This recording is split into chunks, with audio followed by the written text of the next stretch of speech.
everybody.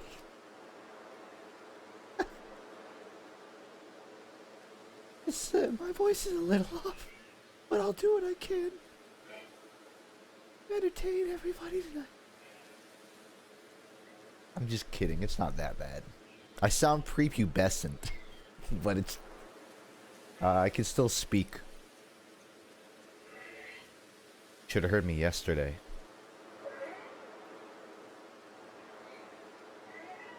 Someone like name a note, I'll sing it and prove that I can't sing it.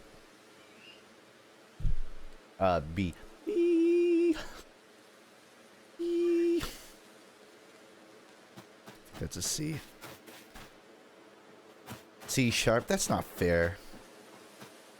E. E. C is like, so a sharp would be, Okay, hey everyone. I didn't die from the last stream. Last Friday, I did a YouTube stream where I just watched SFM animations and I drank a lot. And it was fun. I woke up from that fine. But Saturday, and you can like point and laugh at me for this, but a buddy of mine came through, asked if I wanted to go see a movie. And I thought, yeah, you know, fuck it. I'm double vaxxed. I haven't got the booster, but I can I can handle one movie. And we were going to see Moonfall, but I got talked into seeing the new Jackass movie. It was good. But a little bit after that, the day after, on Sunday, I woke up and I was completely fucked. My voice was my throat locked up. I could still smell a bit, but I wasn't sure what it was. So I let a day pass. I felt a bit better. Voice was still shot. I looked into it, and here's the funny dystopian thing. Initially I looked up what are the symptoms of Delta variant, and then I looked it up, and I'm like, oh shit, that's the stuff I have. And then I remembered there's another new strain. So I'm like, fuck. So I gotta look up if it's Omicron. I don't know what I have. I don't even know if I have COVID. But a sore throat and a runny nose are symptoms of them. Both of which I've had. I don't have pain anymore, but you might be able to tell my voice is still fucked. And I'm more or less stuck in the house. I can't record for videos. I can't really do much. And I couldn't even really go out and do anything. So I didn't want to cancel today's stream. I usually do Movement Shooter Tuesday. I planned to still do it, but I kind of got cold feet like half an hour ago. Because I've got like 6 or 7 itch.io demos, 3 roguelike FPS on Steam. I got a big chunk of movement shooters I wanted to play, and I'm going to be talking way too much if I play those all today, which I can't handle. So if it's all the same, I'm just gonna play Pokemon because I won't feel as pressured to commentate everything that happens in it. I just think it'll be a bit easier for me. Also, it's not as taxing. Like, with a movement shooter, I have to be plugged into my keyboard. It's a little painful. So, yeah. I'm just gonna play some Pokemon today. I think this is, like, my 4th stream of it. So, I'm not super far in. I have 3 stars and 3 of the boss battles beaten. You know what bugs me is I learned you can't change this photo. The first photo you take, which is mind-blowing because there's an actual photo studio. But I'm getting a little lost on the subject here.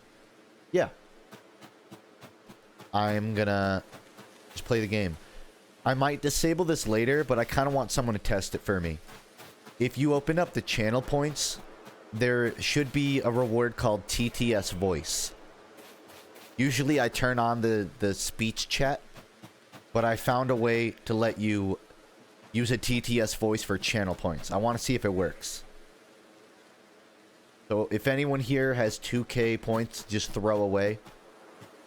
I'd love to hear it.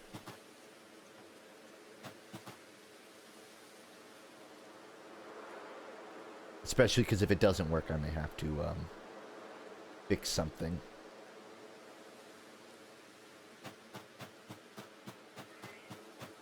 I think it just ate your points. It didn't do anything. You sucker. I'm just trying to keep people from getting my password. Aw, man. Well, I don't feel like setting that up right now. So don't spend any money on it. It doesn't work yet. But I know there's something that needs to get fixed now. Alright. I'm just gonna play and talk to chat now. That's it. You've been baited. There's no Movement Shooter Tuesday. So the unknown are hidden, and I found one off stream. Just waiting to catch it. I think that's the first one I have. Also, I have a dedicated mute button for if I cough. But apologies if I don't reach in time. So yeah, I gotta go fight this dude in the middle of the square. Already forgot his name. Thanks, Kizgin. Yeah, I mean, I don't feel beat up or anything. It bums me out a little. I wanted to go to Books A Million. Or a bookstore. And get some... But I can't really go anywhere. So, that Taoist book is gonna have to wait a pickup, I guess. Alright, I'm just gonna start a fight. I changed my gear, too, by the way. I don't feel a need to, talk about my drip. There is one thing I learned in between the last Pokemon stream that I'd like to update people on. So, my older brother used to play Pokemon, like, when we were kids. And it always shocked me that he had two shinies. He caught like a Zubat and a Geodude. And while we were talking, it got brought up. We were just talking about Pokemon. And I told him, yeah, dude, I don't know, where the fuck did you catch two shinies from? And you guys want to know what my brother said? He said, what's a shiny? And I had to stop for a moment. Because I would play on his game sometimes, so I would see what he did, but we didn't talk about it back then. I just remember he had two shinies. So, I just look at him, and all I can really say is, you're fucking joking. You've had two shinies for 15 years, and you just didn't even know they were a thing. Thought it was fucking hilarious. I will turn the game volume down.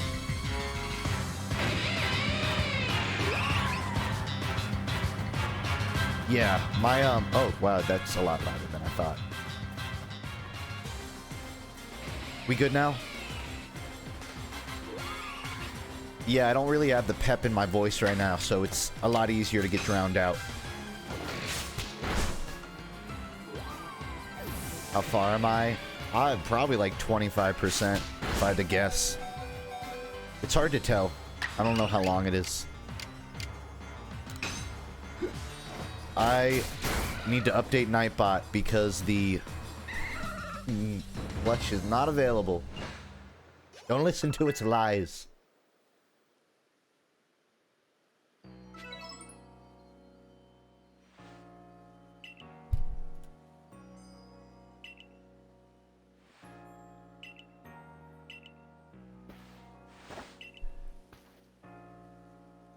So, I had sort of like a funny transaction the other day, where a buddy of mine offered to rig up the Bomby model for VR chat as an avatar. And he passed it on to a friend that knows a bit more about making avatars. And they have just been grinding away at this, which I didn't expect. So I reached out to them and I'm like, hey man, it's like, I appreciate you making the avatar for me. Like, do you want me to pay you? Like, I'll commission you. And he was saying, no, I don't want to take a commission for it. I just want to, like, do it. So I was like, man, I feel bad if I don't give you anything for this. and he said like he watches my videos, and he said consider it like making up for not getting a plush. Now I have a couple on back storage or back order, so I told him like, well, how about I pay you commission for this avatar by sending you a plush? And he agreed to it. So I don't know if I'm gonna have to write that on my taxes. It seems like a very bizarre transaction, but hopefully I'll have a VR avatar soon. Something else I also learned. You're gonna hear me like squeak a lot, so just try to ignore it. Just don't. Nobody pointed out because I'm self-conscious of it. But what I learned is the programs for like VTuber avatars on stream uses Blender, which is what like the Bomby model's in, but it's not suited up for it. But since the model will be suited up for VR chat, I might just have a Bomby model on hand to become a VTuber. Again, I don't plan on doing that. Maybe for a gag or something. But I did confirm recently that I can use it that way. Which gives me some ideas. Thanks for the subs, Accordion Zinmo. Alright, I think I just have to go out and catch pocket rats now.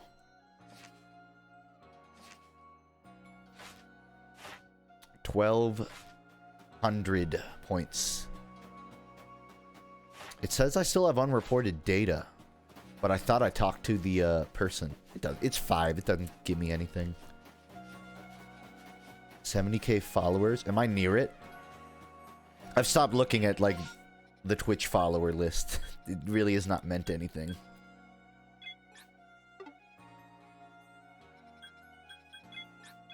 Yeah, just gotta get some stars. Oh, 69. Nice. 70k isn't that big of a milestone. Maybe I'll save it for 100.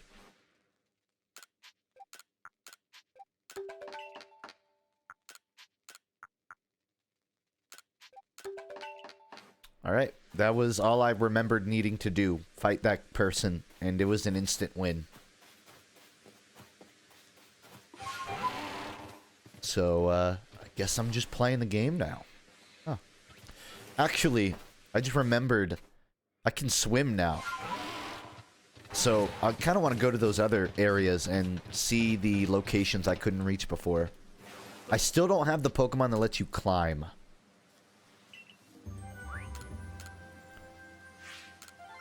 Fun fact. I'm sure you all know this.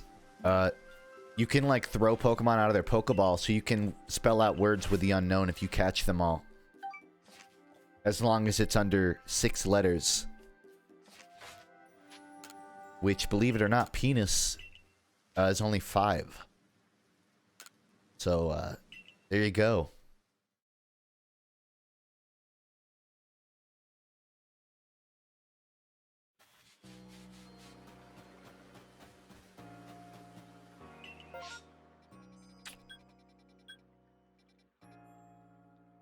There's a mass outbreak of Psyduck.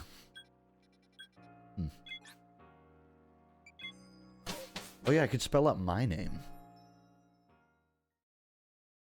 Another weird thing I learned this week.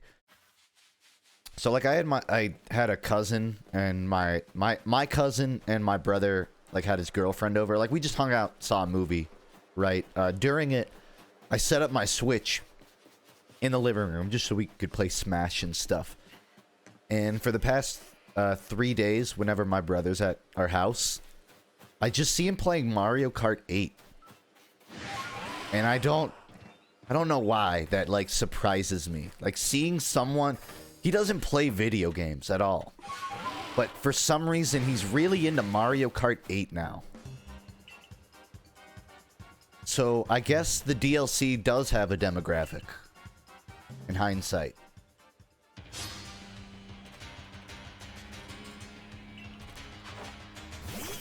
Also, mandatory lore fight.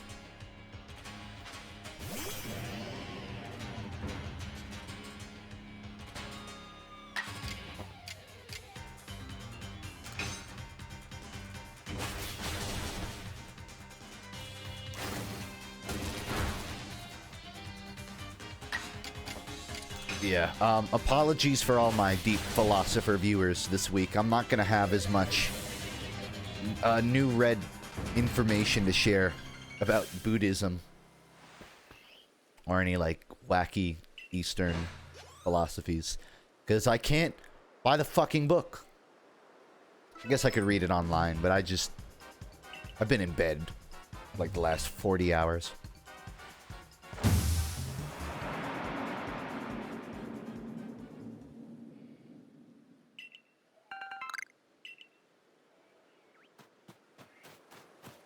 Alright, I don't even remember that person's name.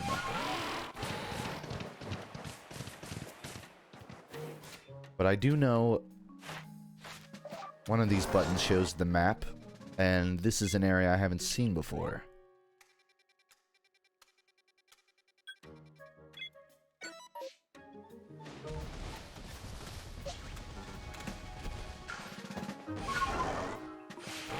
Alright.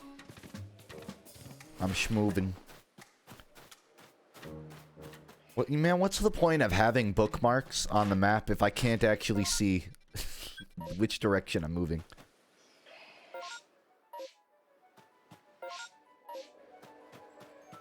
Oh, it's right there. Duh. Sonic Movie 3 opinions? What are you talking about? The third? I haven't seen the second. I did see... I'm sorry. I saw the trailer for the second, and I was pleasantly surprised that it seems to be an actual Sonic movie and not just Sonic in the real world. Australia? Yeah, I mean, I like Sonic. I could say I'm a Sonic fan.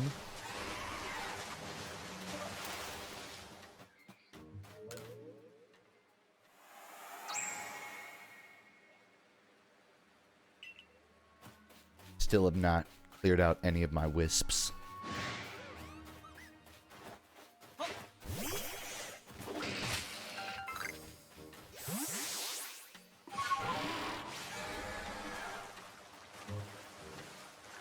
Yeah, all in all, I am enjoying this game. I played a little bit off stream, just running around catching stuff. I'm surprised that there aren't more flying, burrowing, just non-stationary land Pokemon. I caught a Togetic in the air, and I felt so great about it. But I have not seen another one of those since.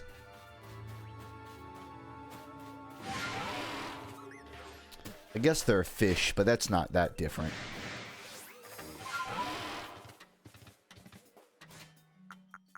This is my current team. Oh, I guess it didn't save. I thought I gave them names, but... I have to come up. I could just do that now, couldn't I? What should I name the balloon?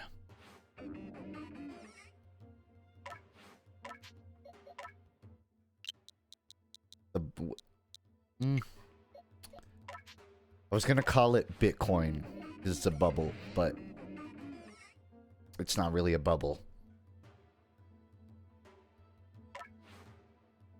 Yeah, I'm not sure what's going on with this background. I feel like I just hit a pickaxe against steel.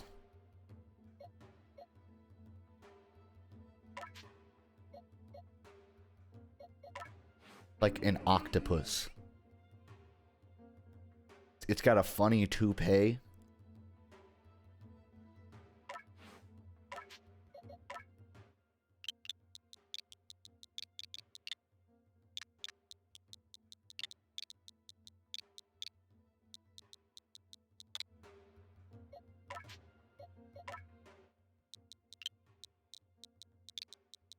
And for the Magmar, I'm going to name it, if I can, Burning Child.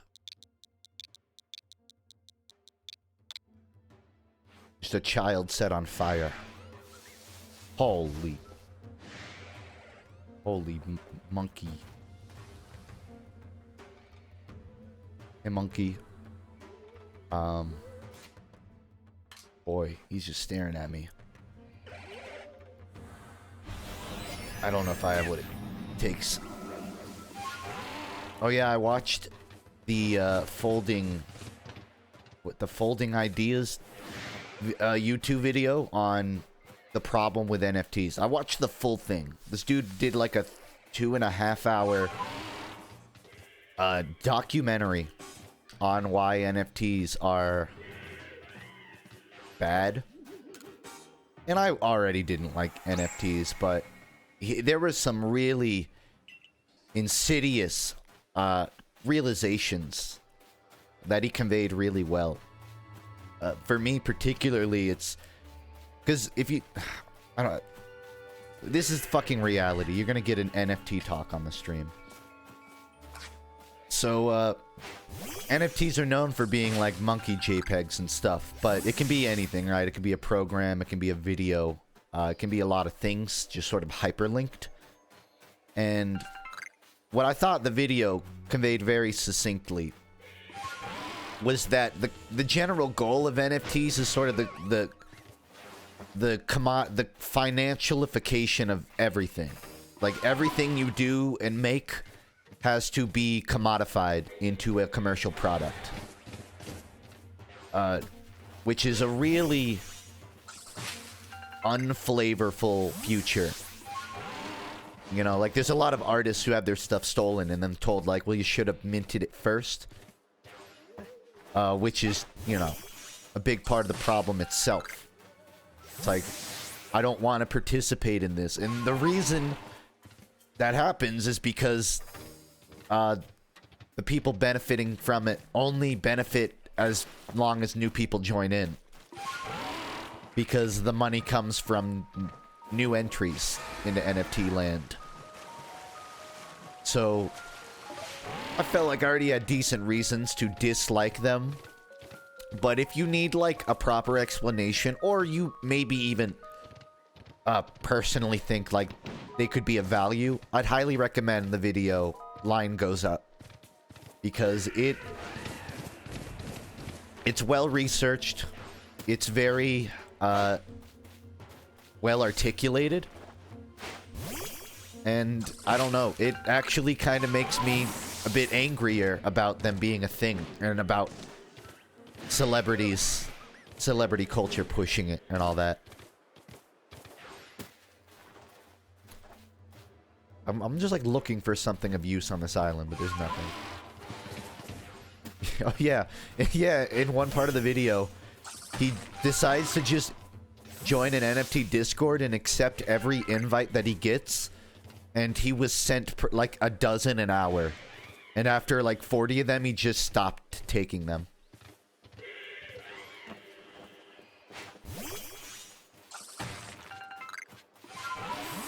So yeah, to me the problem isn't the level of quality of an NFT's work. I think the product itself.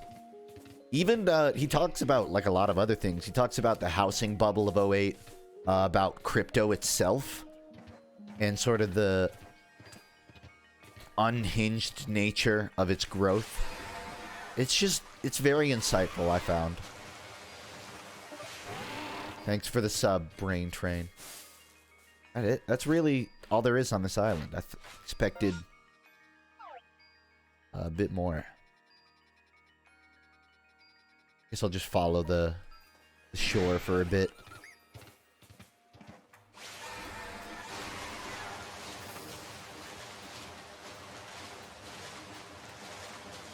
And I know a few people that talk about crypto and NFTs, and they don't seem to understand why it's you know, playing the lottery, gambling. So, if nothing else, I feel like I can articulate a bit better to them now.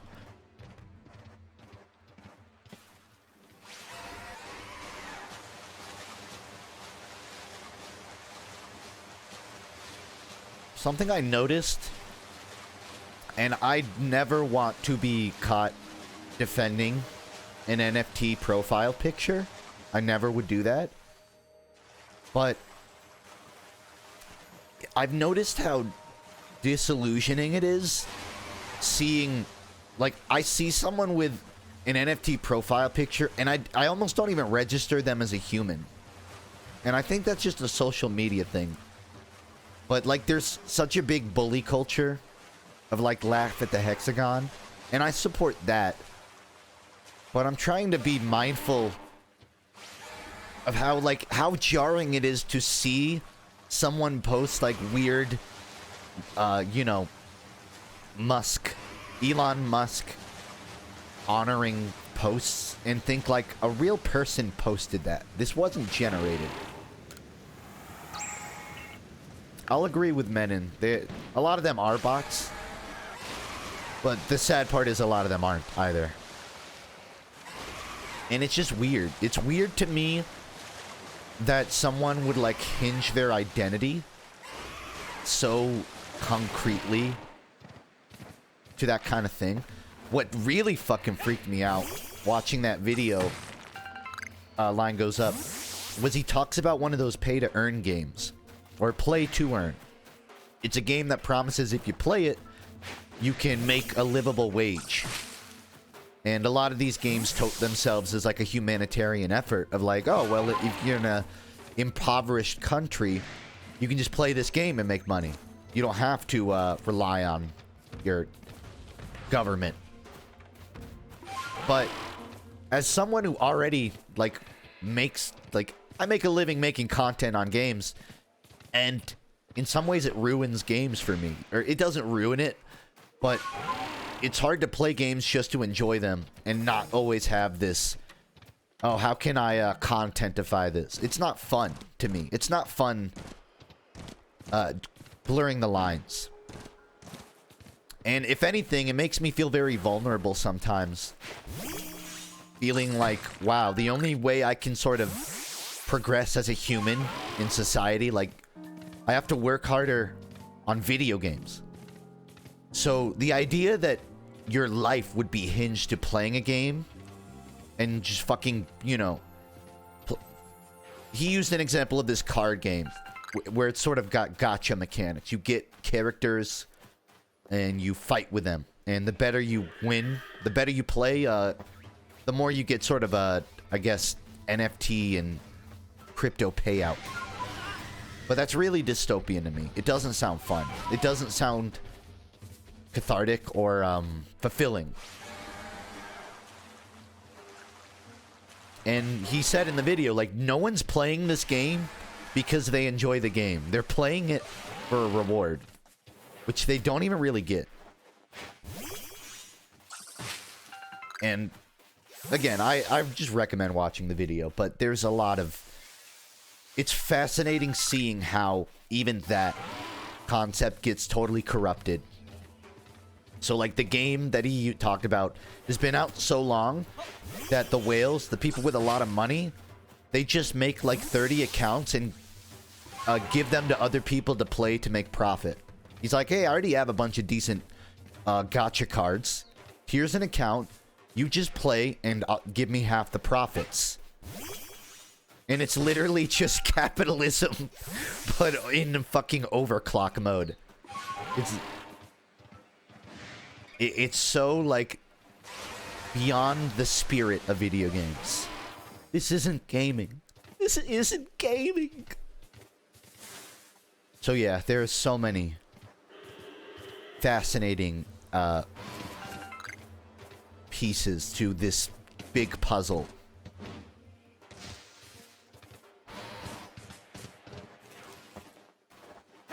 He also just talks about a lot of the pitfalls of crypto and NFT, the ways that, like, it doesn't, an NFT isn't a permanent, it's not a museum of, like, the picture you take. You can only hyperlink it, right? So it's not, like, permanently on the internet etched into an NFT. Like, theoretically, even that photo could be lost and all you have is a receipt.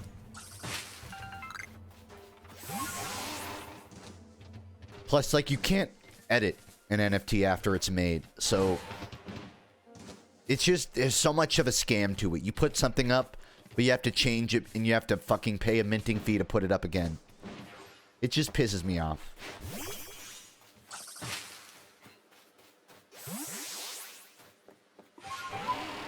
Will I ever make a video on Titanfall North Star? I'll make another movement shooters video one day. Talking about all the, you know, Halo Infinite, Splitgate came back and then died again. It died twice. How did that happen? I got a lot of extra indie games I'd like to show people. Yeah, there'll be another video, and in that, I'll talk about the North Star client.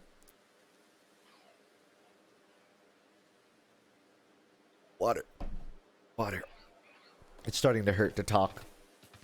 Got to, hydrate.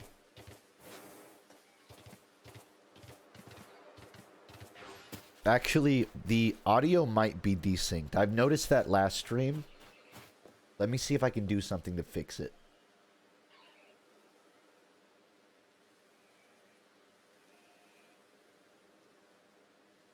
Probably gonna cut out for a second.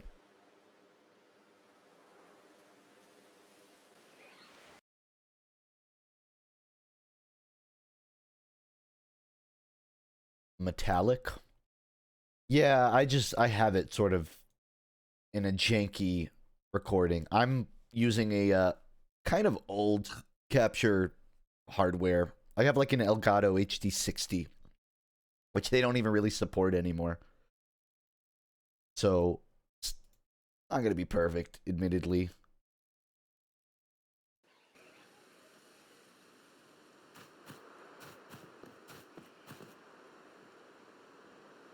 Alright, should be back up.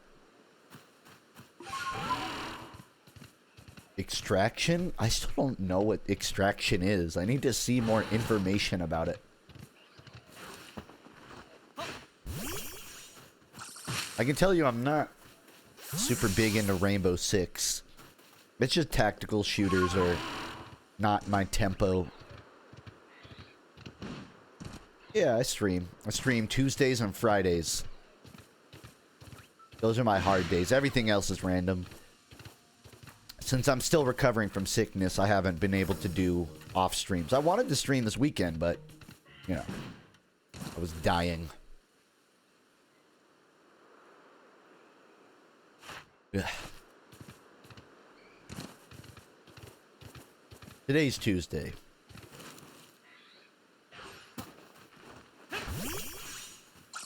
Man, I think I'm gonna have to start fighting stuff. Should be a Snorlax over here, though.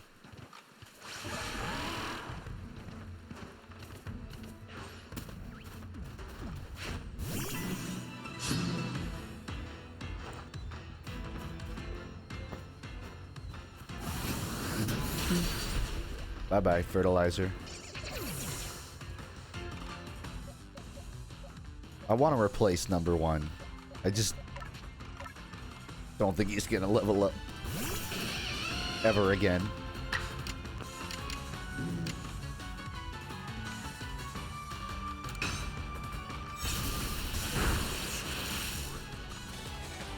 You got it. You got it.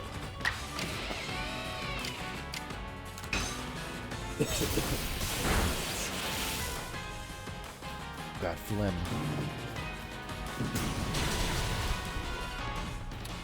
You tried.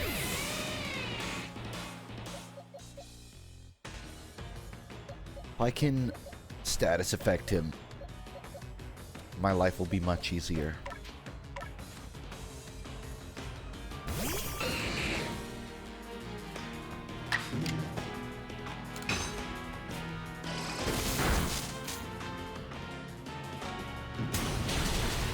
Nope.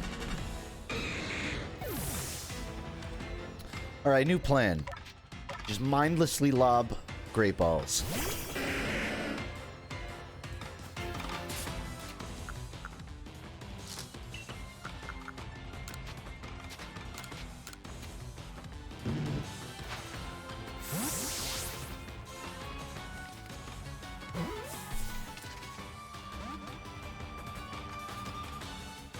Well.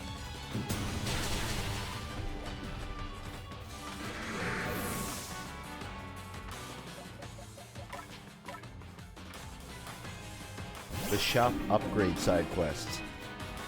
I've kind of run through all of the clothing store ones I could, because I like the options. I definitely Probably still have, like, hairstyles and stuff to get. Damn. All gas, more like all gas.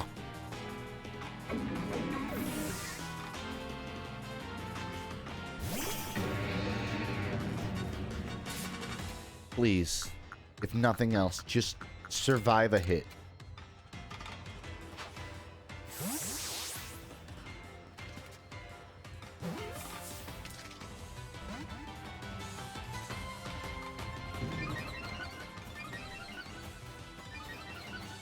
You want to know how sick I am? Well, shit. I was feeling so weak that I decided I would try and do a push-up. And then I remembered I haven't done a push-up in a year.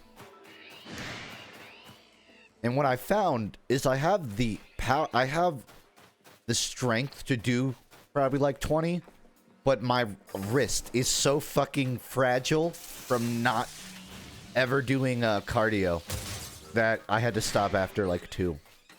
I'm so sick that I'm planning on getting a gym membership because I've become that frail. So if nothing else, this has been sort of a good reminder for me. Well, I don't really want to waste my 1 revive here, so I won't.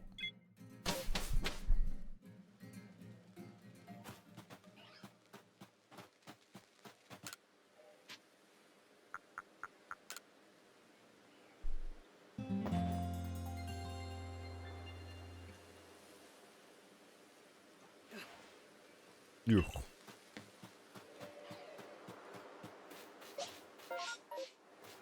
Alright, time to go wail on little critters until I level up.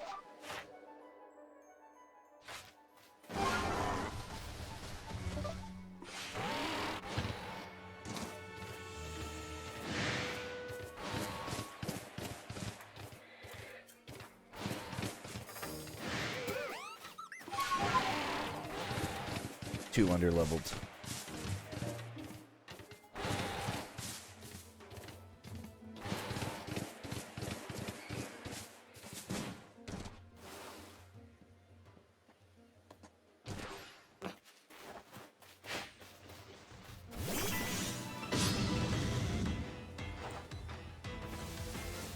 This is my hard carry right here, so if he can't one-shot the Rappy Dash, you could have a problem.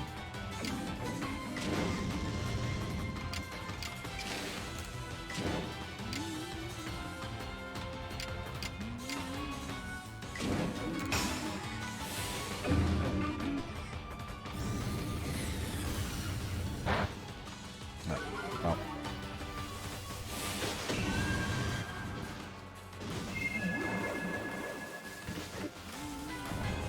A big-ass horse. Isn't this a DMC 2 boss fight? I swear there was a giant horse. I might be mixing it up with Dusk for some reason.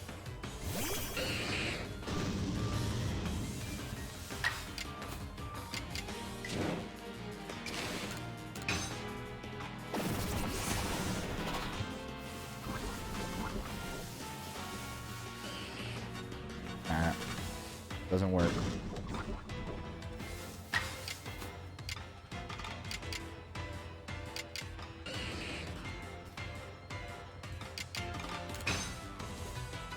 DMC 3. Maybe.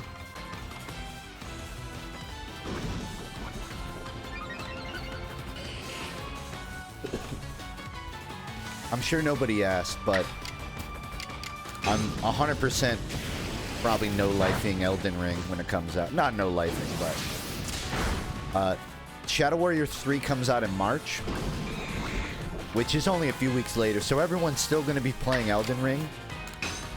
If you get sick of it, I'm probably going to play Shadow Warriors on release day.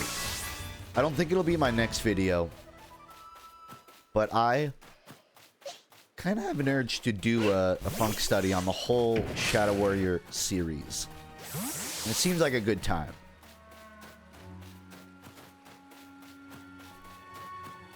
Plus, there's a couple things about FPS campaigns that I've wanted to put in a video somewhere, but it just I didn't know where to put it.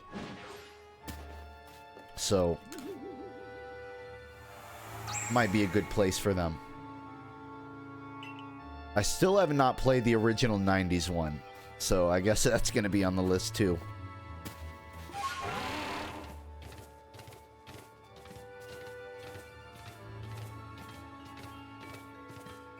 Could I sing the theme song right now? Not without it hurting. Or like in baritone. Justin's coming to keep on dropping knowledge on me. It's funk study.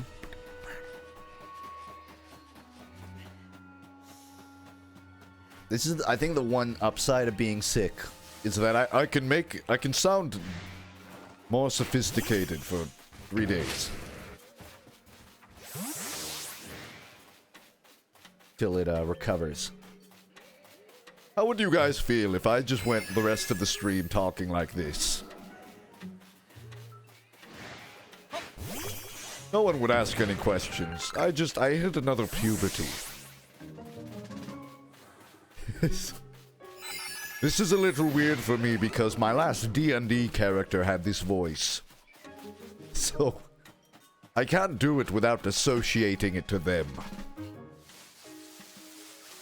I'm stopping.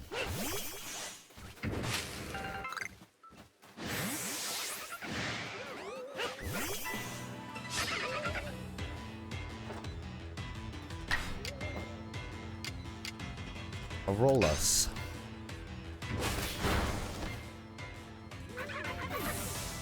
You know what I've been wondering?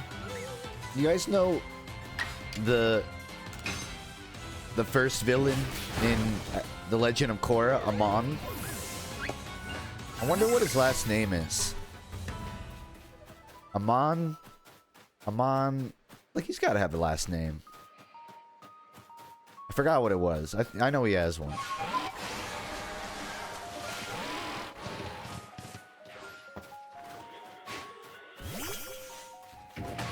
Low-hanging fruit.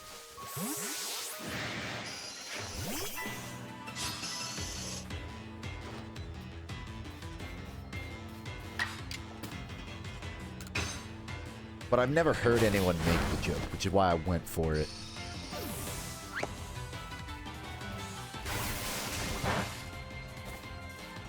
Honestly, since I'm just doing fights, I might go back to camp and get some of the Pokemon I need to fill out the data for. Probably go a lot faster that way.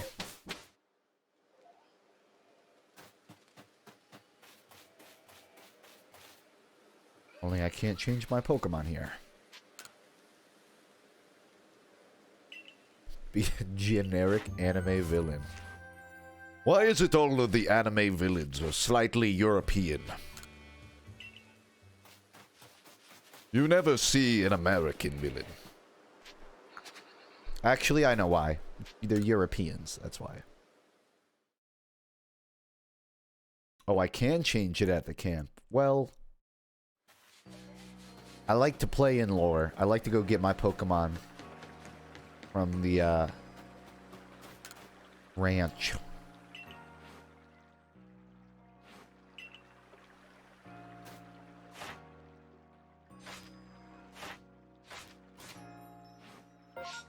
One of these buttons. Starly, Cricketot.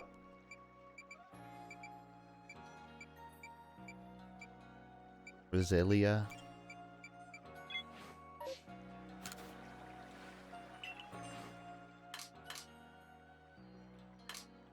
Or even have a Starly.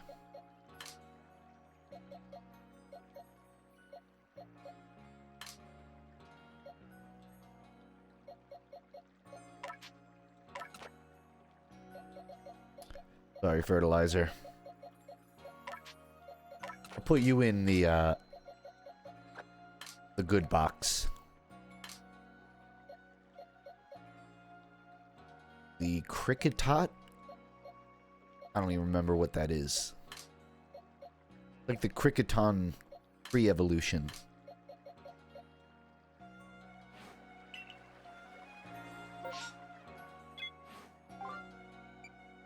Cricketot. Yeah, I don't have that. Roselia. Ghastly.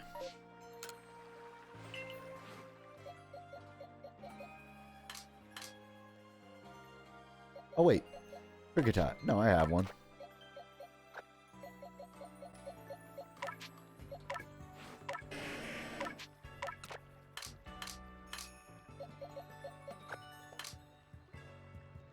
And Roselia.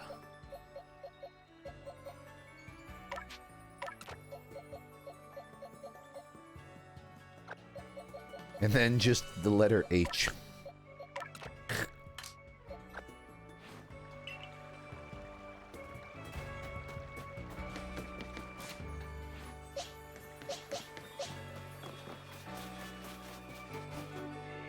Someone said go to the swamp to grind.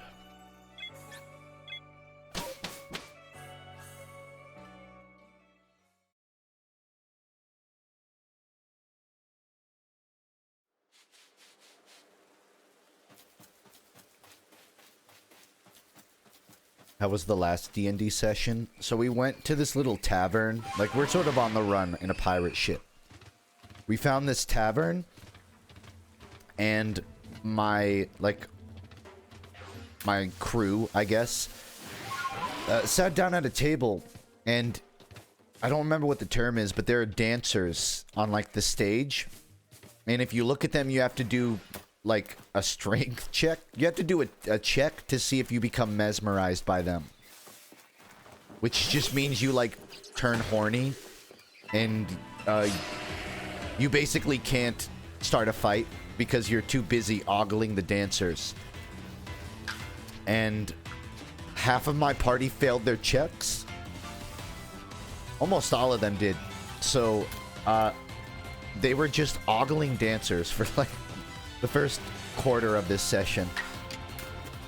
Yeah, they were down bad. Also, holy fuck. This level difference is not gonna work out. I probably have to go somewhere easier. I could probably use Roselia here, though.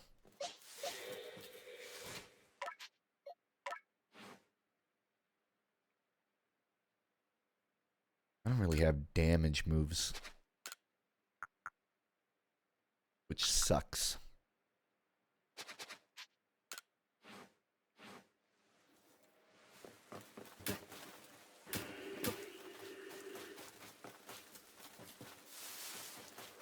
Angola.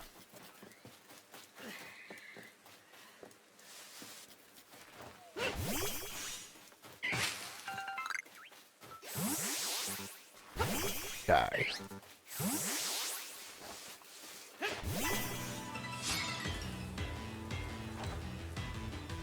I guess if I beat one Red Eyes, I'd get a lot of XP, but I need to fill out their dex entry is the thing.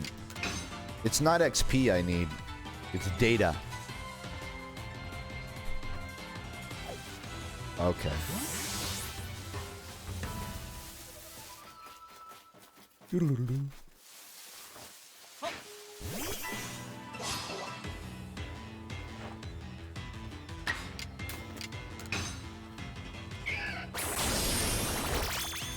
Yes.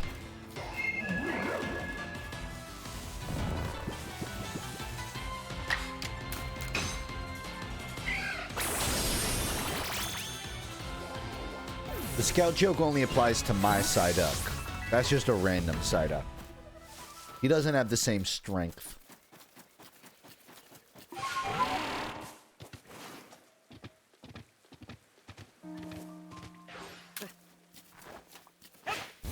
Aw, it's just playing. I almost feel bad for what's about to happen.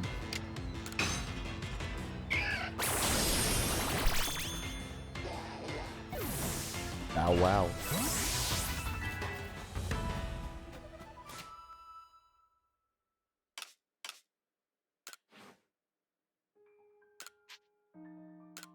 You're welcome.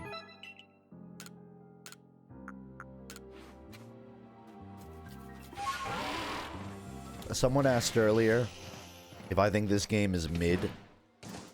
I think it's probably some of the most fun I've had with a Pokemon game.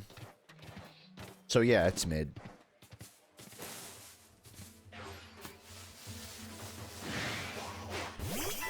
I think if you want sort of a secondary thing to do, if you're someone that plays games while doing something else, then yeah, this is a good game. If you're an engulfer, then I'd say it's not really worth it. But even then, I'm having fun.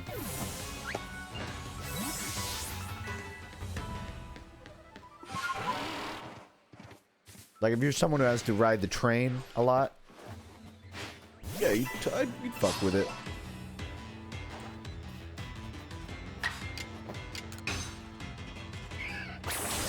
What are the beginner Pokemon? You get a Torchic, a Rowlet, or an Oshawott. They just picked randoms from every gen. But you can catch a lot of other starters.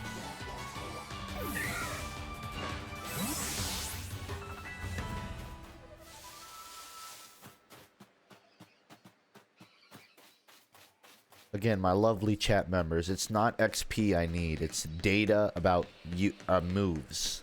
I have to fight and use moves to get data about them. That's how I get tasks reported.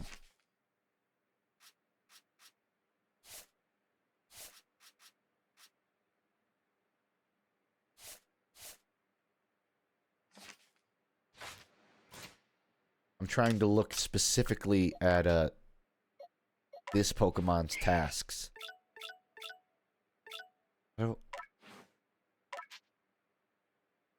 It's weird there's not just a button to automatically open up to that Pokemon. Because I don't want to have to scroll all the way to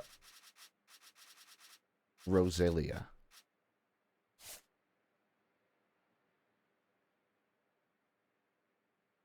I can use poison powder. Wow, the rest of these are like completely irrelevant. It just wants me to fight them. I need to use poison powder once.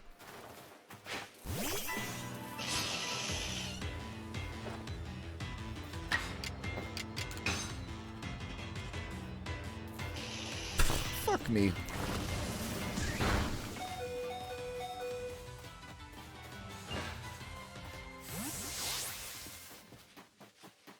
Everything here is unaffected by poison.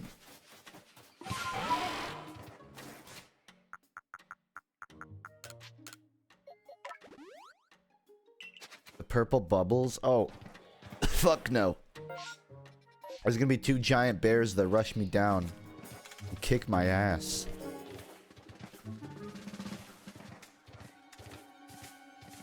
But I'll look for one. There even is one. Yeah, I'll go find that Destiny 2 raid event.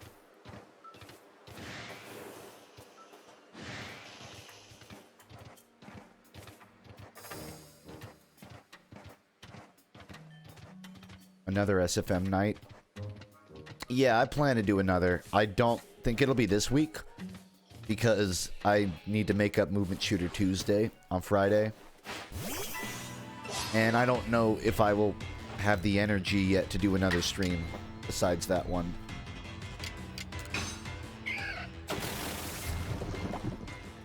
But probably in like 2 to 3 weeks, yeah. Maybe next week.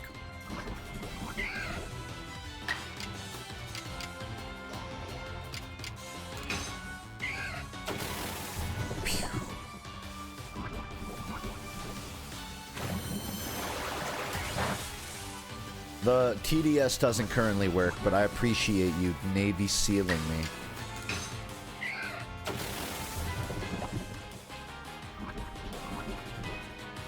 By the way, I'm just getting data. I'm not even trying to win this fight. 3 is enough.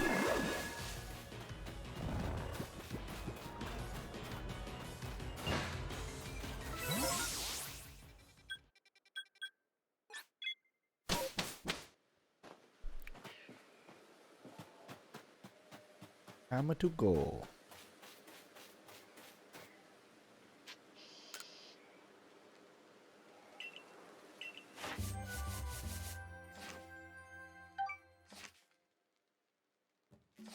Nice.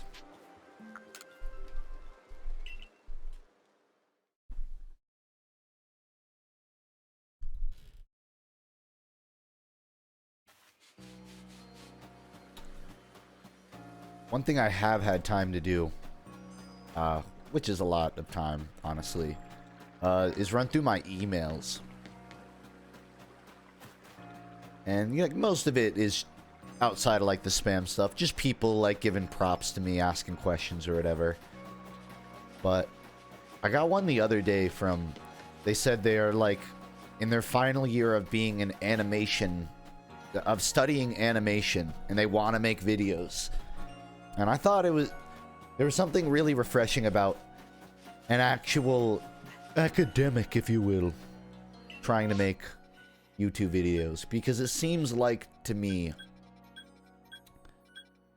most YouTubers aren't like reviewer types aren't really industry educated in any way. But something I found interesting about it was just they talked about like 3D animation on YouTube, and they noticed not that many people do it, which I'm still kind of surprised by too. I mean, I imagine 2D animation is much more approachable, and it's much more creative because you're drawing funny faces.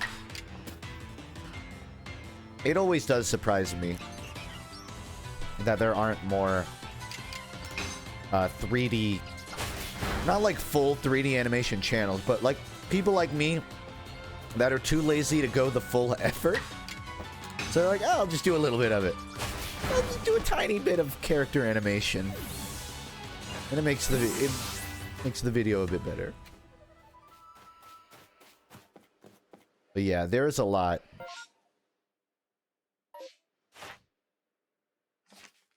Starly.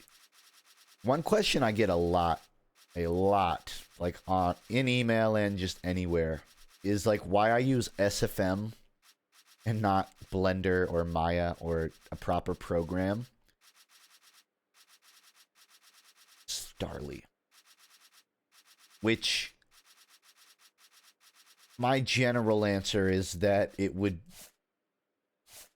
make way more sense to use those programs. Wow.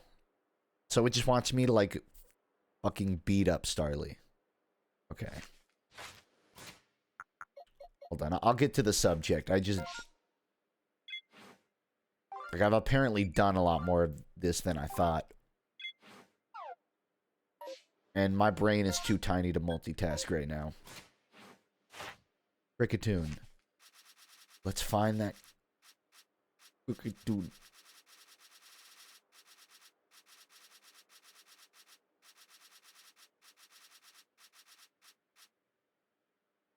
Caught, defeat, and forms? Okay.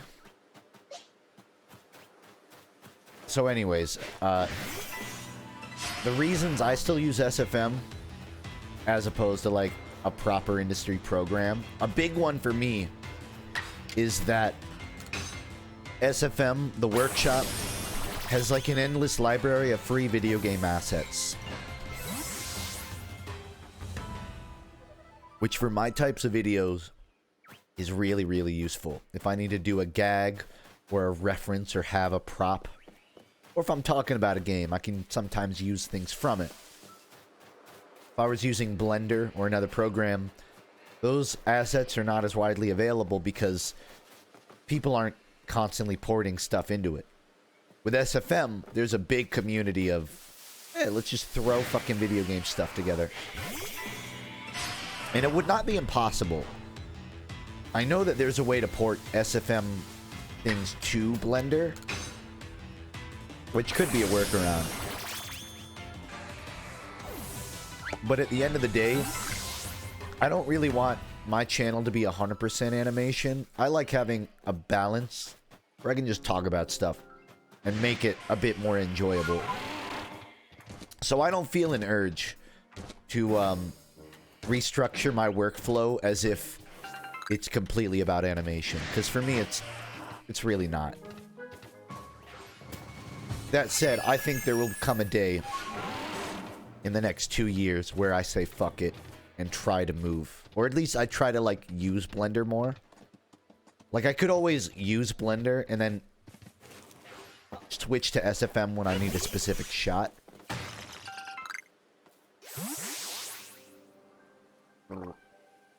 But yeah, that's just one reason.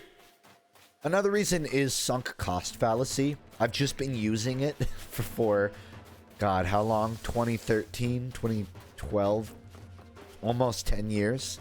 I just know the program well enough. So it's less work to use it than learn a new UI. I would never recommend it to anyone. That's what I'll say. SFM is good for entry, but generally I would just recommend you start somewhere else. Are those supposed to fly? They don't have wings. How does that work?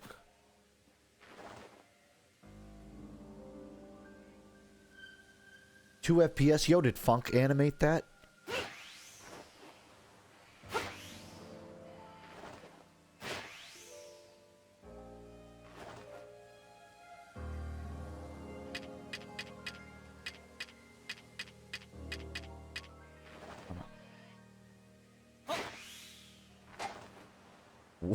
Excuse me?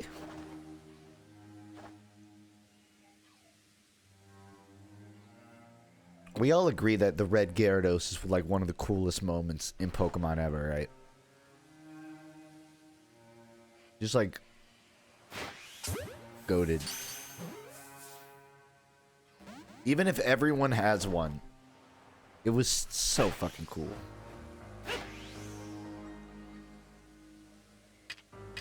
I don't know if I can reach it with anything else.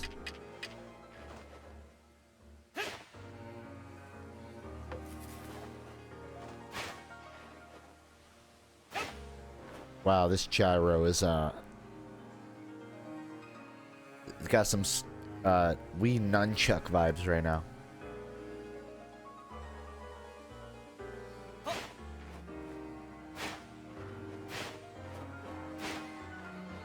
I can't. It has to be a feather ball.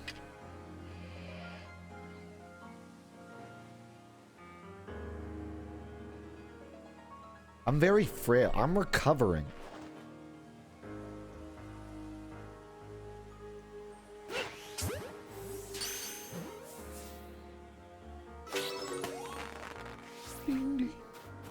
I can't even do the ding ding sound. That was so sad.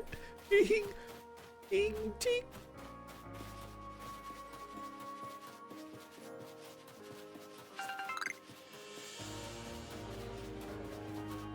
Or didn't have a good chair with armrests.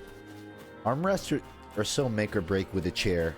And by that I mean they're usually the first part to break. Probably because I sit crisscross. But I need a chair with like sort of bendy like with leg room. So I get it. It's an important asset. Got to be breathable and it's got to be flexible. Those are my two rules for a chair.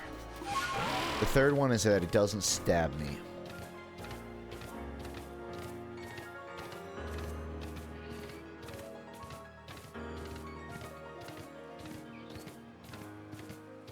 You know, I would like having a standing desk. I'm on a fucking picnic table, and one of the frames that keeps it upright broke. And I feel like it could cave inwards at any moment. So I'm trying not to move too much. I'm a little worried.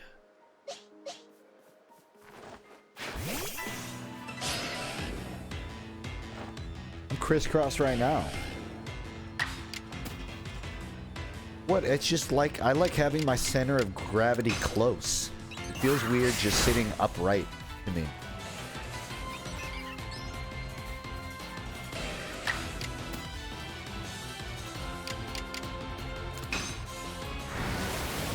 What do I mean, picnic table? I mean, well, not a picnic.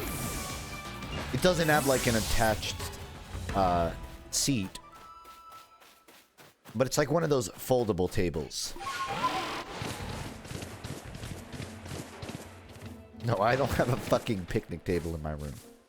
But like, it's one you could set up for a picnic. You just unfold the legs and drop it. That's where my computer's on right now.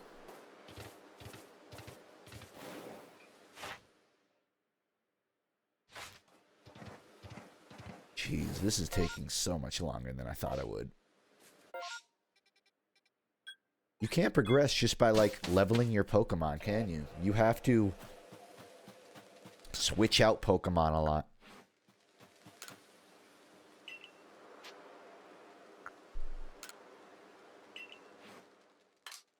So I guess I'll just get some random stuff I haven't fought with yet. Get some free research data.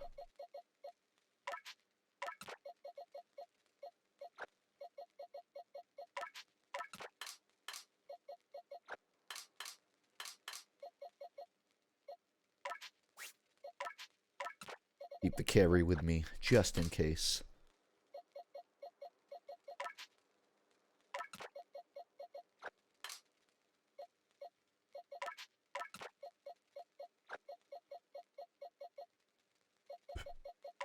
And you know what? About time Chimchar gets pulled out, monkey.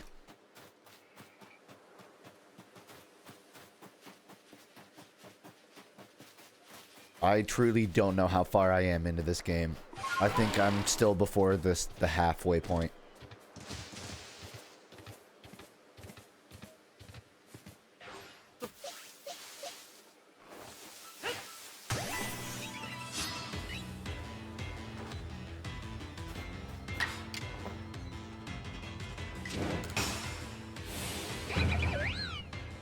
That's overkill.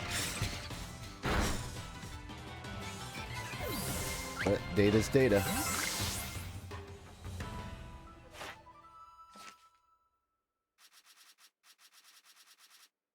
Baneri.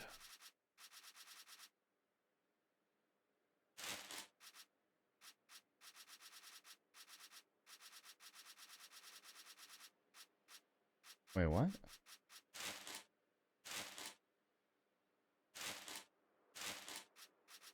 Why would Baneri not be at the top if it's alphabetic? What?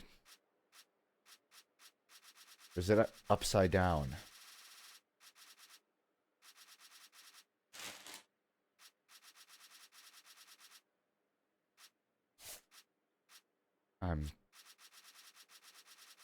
I do not like this system.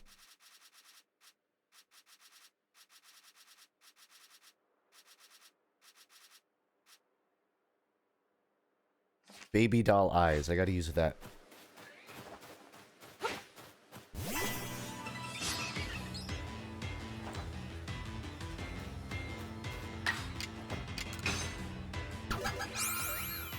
I see you.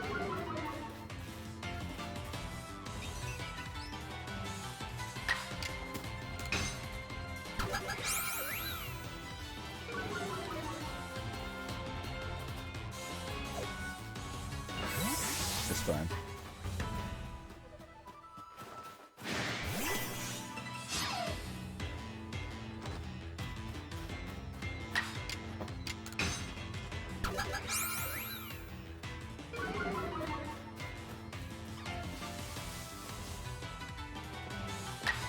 You want to know what the ultimate sign of being uncultured is? and I could speak from experience. It's when you're like scrolling through shows or books or anything, and you think, I've already seen all the good ones. Like, there's no more good things. I'm just filling space. And I wondered, like, is that a real it's not a real phenomena. But I finally, like, attached it to something. That's like being uncultured, or just having a very small library to search through, I guess.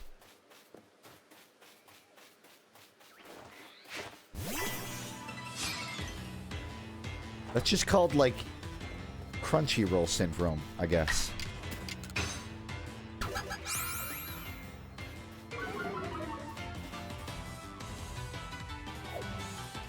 lot of runners.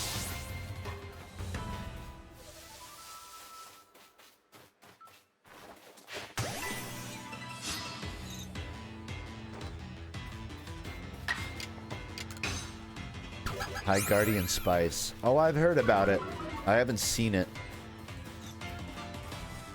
I'm trying not to hate watch things as much these days. That's why I don't watch Ruby. But, yeah, I did see that Crunchyroll wanted to make their own anime, and they made something. They definitely made something.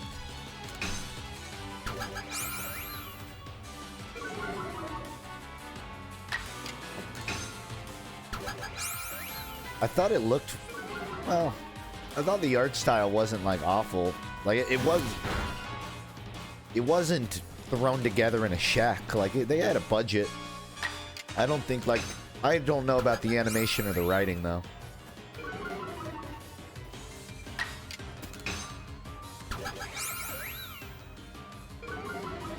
Have I seen live-action Cowboy Bebop? I have seen a few episodes. I'm watching OG Cowboy Bebop right now. I'm about 22 episodes in. That also reminds me that my favorite YouTuber ever, the GOAT, he's like top 5 for me. He doesn't upload much. Captain Christian. He makes well-edited video essays. I think he uploaded today or this week about the connections between Blade Runner and Cowboy Bebop, the original series. Which, it's a great video. Would recommend it. But I didn't realize a lot of Cowboy Bebop takes some beats from Blade Runner. And I think the creator of Cowboy Bebop is directing the new Blade Runner. Or directed. How does that connect? Well, there are just certain scenes that are, like, very parallel. Like, I don't want to spoil stuff, but there are certain world events. In the year 2022, a catastrophic trigger causes all, like, digital information to be deleted. That happens in both of the same series. Yeah, the 2022 blackout happens in both of them. I don't... Whether or not they're the same thing is different. There's other stuff, but it gets a bit spoilery. Either way, if you like either of those shows, watch that Captain Christian video.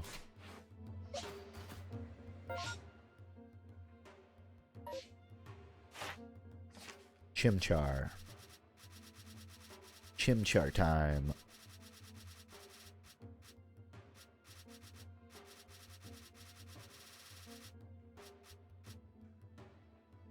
Use Ember. Crazy, right? It is 2022.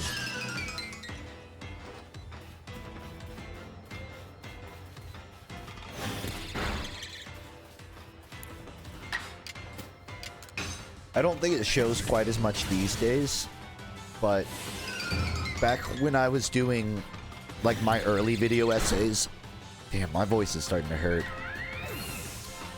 Like the State of Specialist Death of an Art Style, If you go back and see those, that was me wearing like Captain Christian in a trench coat. That was me taking like...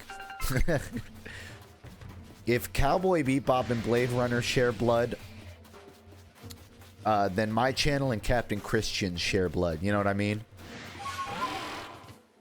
Like, he inspires my videos in the way Blade Runner inspires Cowboy Bebop.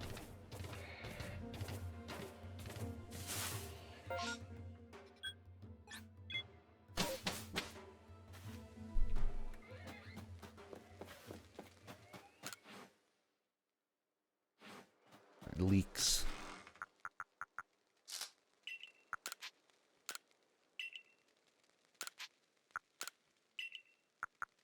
Yeah, in a very spiritual sort of way. Inspirational.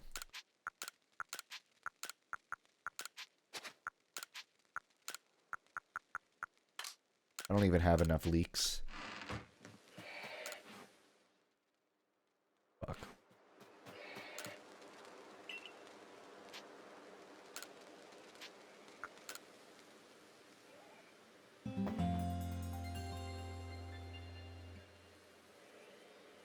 But yeah, highly recommend them.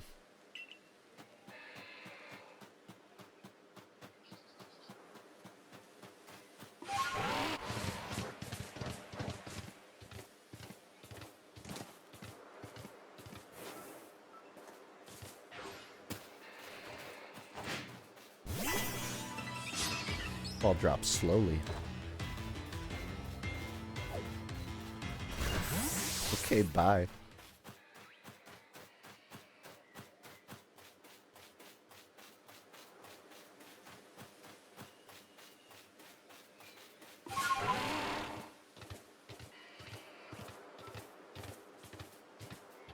Any anime suggestions?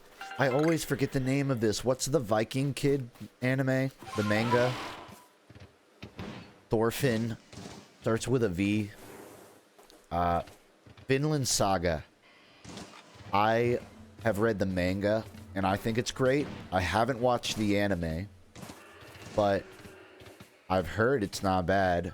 So if you're looking to start something, I dig Vinland Saga. I'm only a couple volumes in. I'm not quite near the end.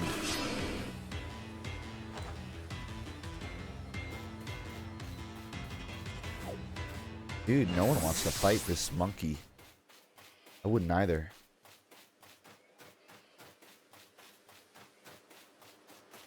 Alright, I need to go refill my water because I've run through this and I will die if I don't have something to sip on. So consider this a BRB.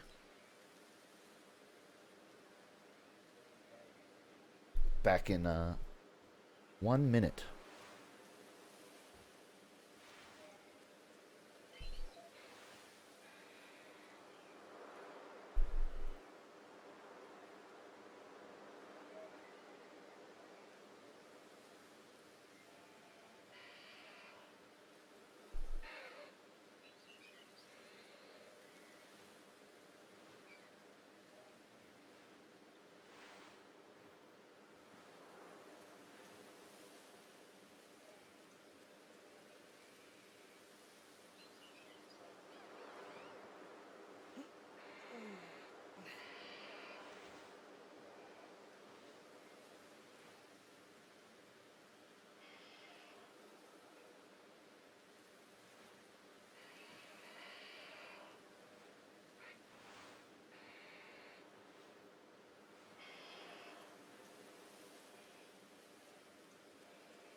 Reblog.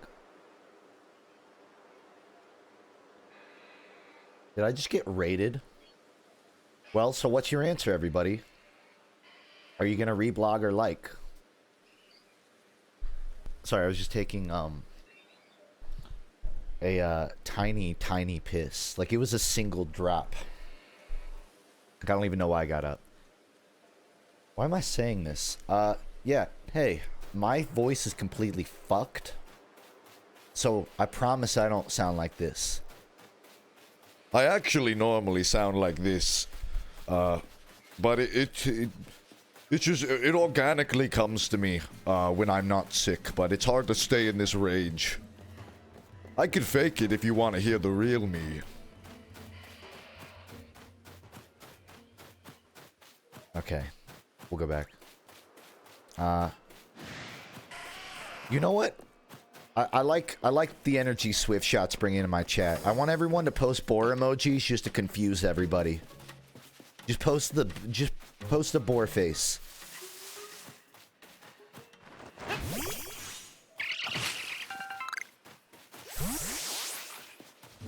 There we go. So while I was getting my large water, I was thinking, so I had fun watching just random source filmmakers last Friday, but I got a little too fucked up. So I'm thinking I may do another next Friday, sometime in February, but I may not drink during it.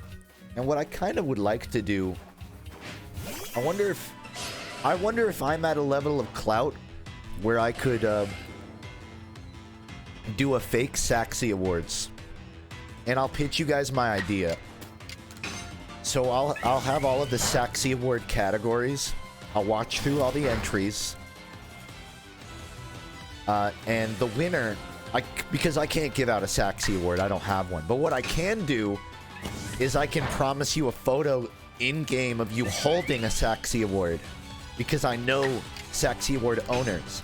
Lazy Purple has one, right? If I can convince him, I will get you onto a server, I'll kill Lazy Purple, and you can pick up his Saxy, and I'll take a photo of you. Would that sound like a fair replacement? And I'll give you like fucking $25 or something. I'll get you a Steam gift card.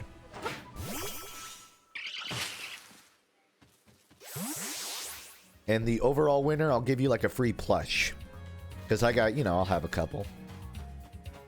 I don't think I could give one to everybody, because I'm going to have about like 8 or 9 extra plushes, but I don't want to waste them all on one thing. That's not waste, but I don't know. I wanted to give it out like I want to give them out sporadically. So I'll think about what the rewards are. That's not a bad one though. And I probably could still order some from my connection, I guess.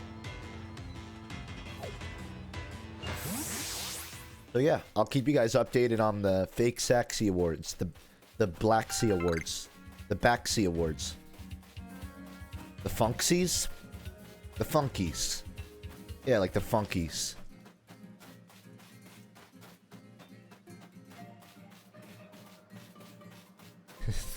The Funky.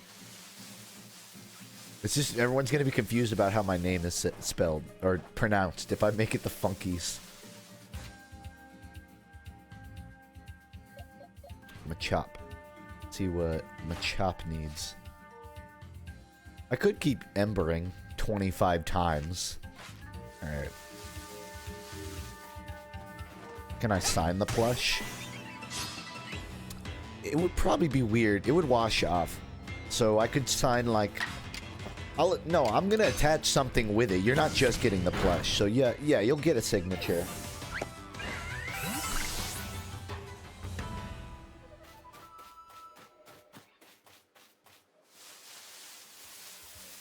Who washes up? Well, you won't wash it, but like it can probably get smudged off.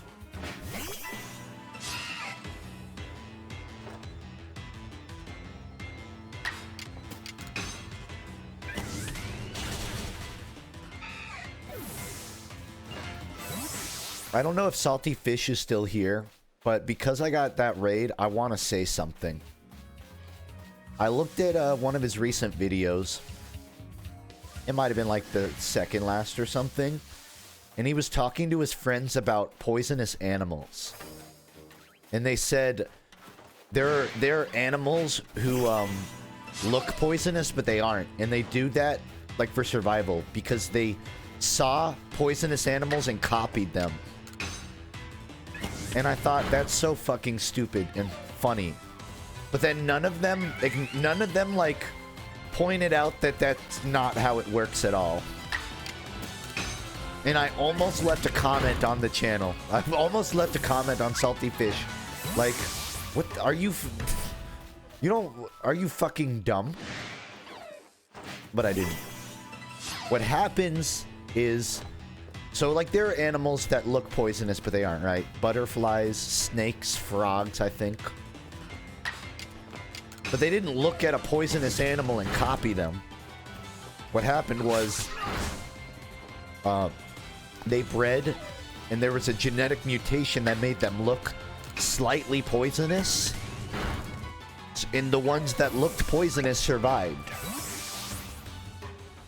And because they survived, they had children, which then mutated more because of the initial mutation. And it happened more and more until, you know, you have a butterfly that looks evil.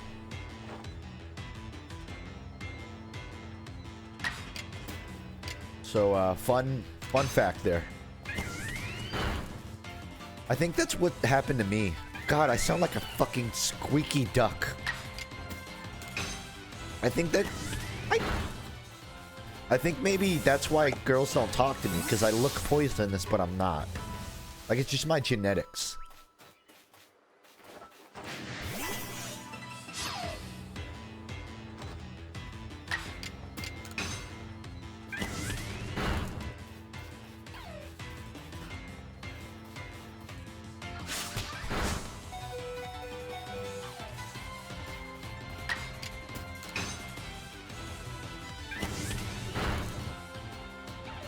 Reward should be a date with Funk. Oh, I don't know if I could go through with that. As much as I'd want to. Some moral objections.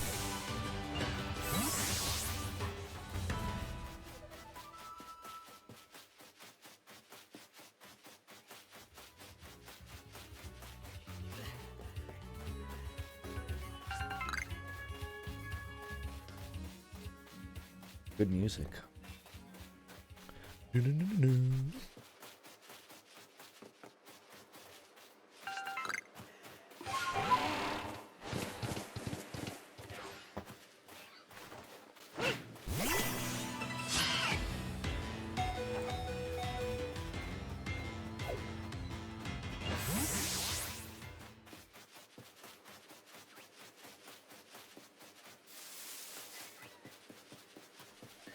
I'm trying this new exercise where I try to come up with a sentence using the wordle of the day every day.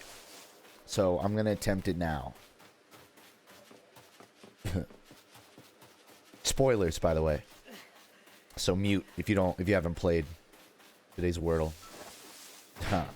I gotta come up with a sentence. This is an improv test. Here we go. Shank, period. That's the sentence.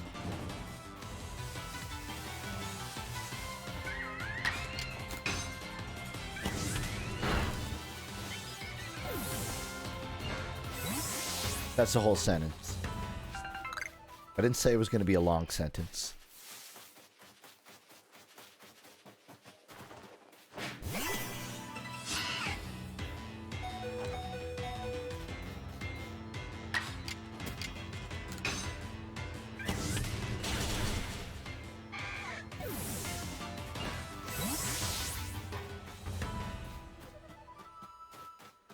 I was expecting more applause, but I guess we can be modest about it.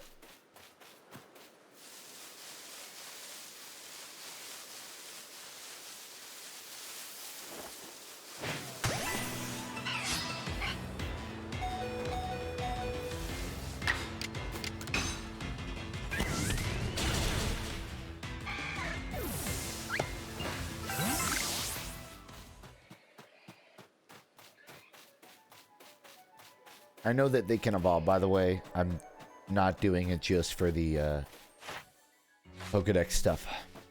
Not that I think it even really matters at this point.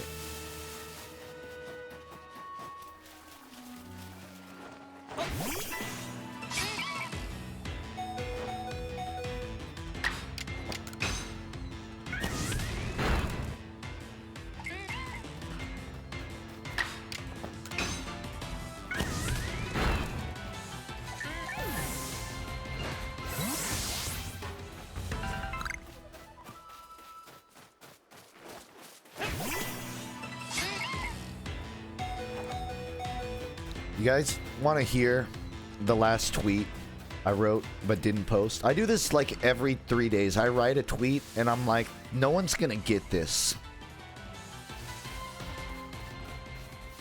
Here's what my last tweet says. My Twitter draft. And I want you guys to tell me if it's funny. I need a second opinion. You're canceling our date, babe, because I lied about myself? No, babe, I went to a mid-school, not a med school, like it was average. I think your phone just has bad reception. How's that joke? Does that scan?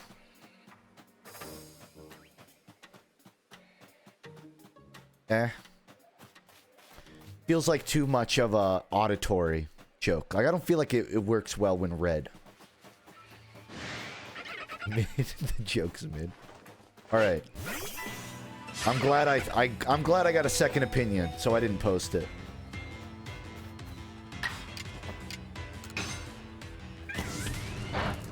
Facebook. All right. Wow. I feel like I have to earn everyone's respect. All right. I'll list off another draft, and I want you to tell me if this one's funny. I gotta get away from the loud noise. It's a minion joke. God damn it. This one's funnier, I swear. So this one is phrased as a haiku, but I could tell it without a haiku. Alright, this one is a haiku. Never first nor last to clap in crowds, unless you're deaf guy in the back.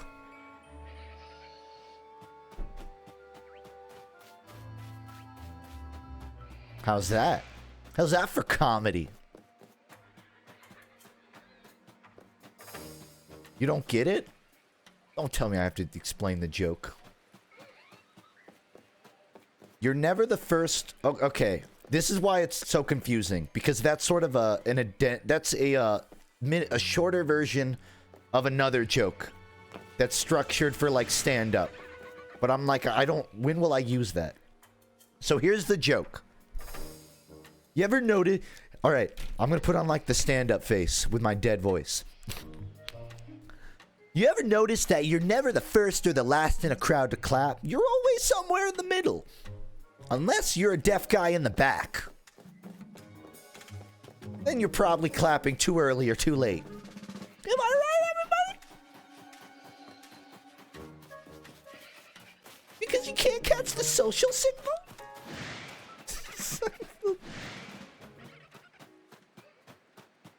I thought it was funny. It was funny enough for me to make a draft out of it.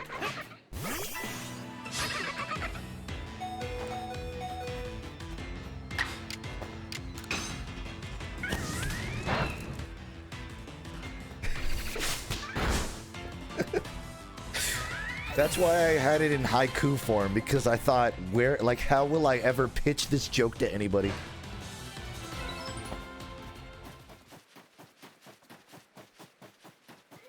But you can't tell me that's not something you wouldn't hear someone say on a stage.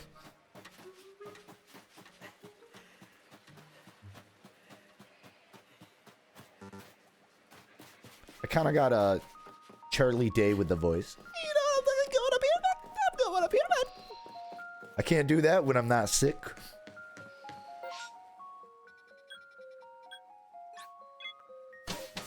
I think the problem is it's a real FUNKe joke because nothing about deaf guy contextualizes why they would clap first or last.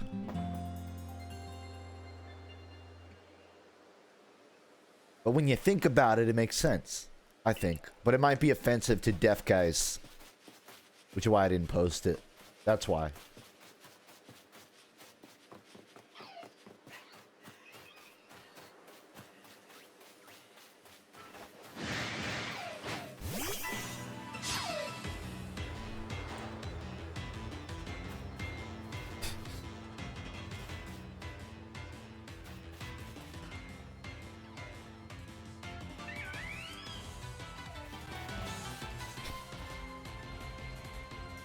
You guys want to hear a couple other drafts? These ones aren't as funny. This one isn't even a joke. It's just Nintendo does what Nintendo shouldn't. Like the Sega does what... It's that joke. Yeah. This next one doesn't work as well in voice. Like, you have to read it. But, this one is... People say I'm unlike a bull. Obviously, I'm not a cow.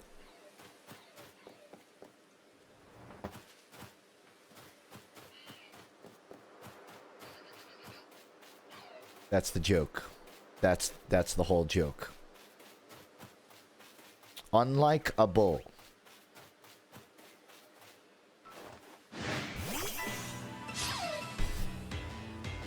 And they're in my drafts because I'm like, I think these are funny, but I worry about them flying over people's heads. It might be too highbrow.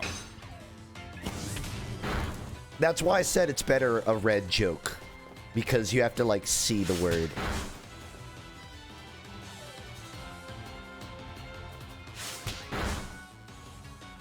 This is all just cut from my stand-up routine.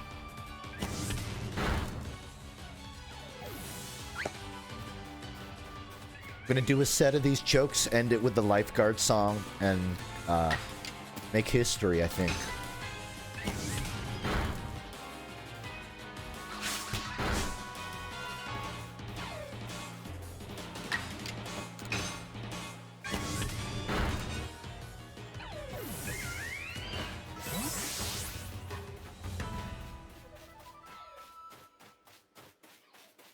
You guys made me feel better about some of these. Some of those I think are funny, but I didn't post them because I wasn't sure if, like, is this just funny to me? Because I have a lot of those moments. I think like 70% of my jokes is like, am I the only person that finds this funny? Because I know it's funny to me. But I gotta know where my internal border is.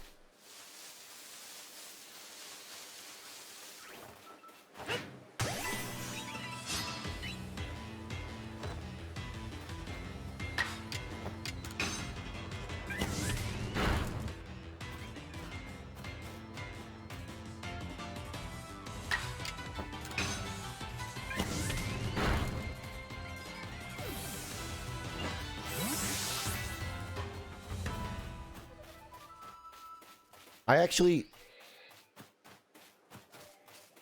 you know, when I was younger, I wanted to do stand-up. I would, like, have little notepads. Not like when I was younger, when I was a teenager, and I was still figuring out what I wanted to do. I definitely had sort of like, man, wouldn't it be fun? And occasionally, when I'm trying to be funny, I do think in that mindset. But I don't know if I have the stage presence or confidence to pull it off. But I do have a lot. I've written jokes that would only work, like, in a certain context. Like a stage. But I've never committed to making a set. I need chat to citation a joke for me. And tell me if it's been done before. I feel like it has. It's like, I feel like this is a Bo Burnham bit. And I just forgot what it's from. Alright, so I'll paint the picture in your head. It's sort of a visual joke, so it won't work as well. But you gotta just sort of work with me here. So I'm on stage, I'm holding a microphone, and I'm saying, you know what I absolutely loathe? All of these celebrity singers that get up on stage, and they what's the word? And then I pulled down the microphone to my side while I'm thinking. You know, I'm poking my chin with my finger quizzically and then a disembodied voice says, lip syncing, in my voice. And then I quickly move the microphone up to my face, like, lip syncing. And the joke is that it's desynced. Is that a bit? Is that a bit I'm stealing, or did I just come up with that? It's like his water bottle bit. Yeah, well, that's more like yeah.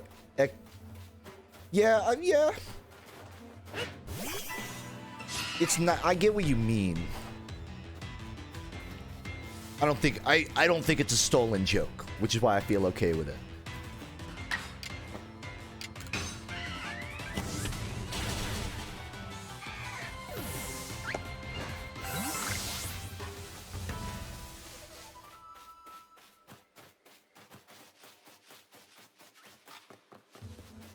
Good bit. All right.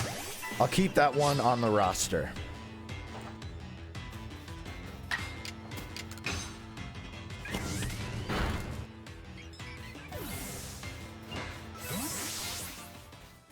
I have another joke similar to that, but I don't feel like I could use them both. I feel like they're too similar.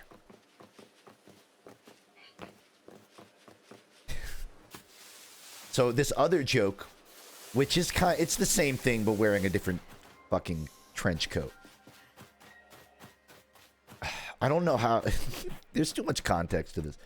So the joke is like, okay, imagine me on stage, and I'm in that moment where the comedian's getting really like serious for a moment. They're like talking about something they've been through. They're like, yeah, you know, I had like a mental breakdown the other year, and I was like, I found myself Googling, you know, what are the symptoms of schizophrenia, right? And one of the symptoms was what was the symptom? And then you hear a disembodied voice go, people can hear your thoughts. And you go, yeah, that.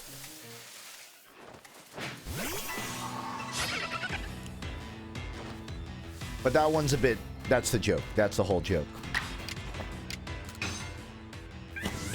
But I don't think I could do both, right? I feel like it would have to be like as a set, like right next to each other.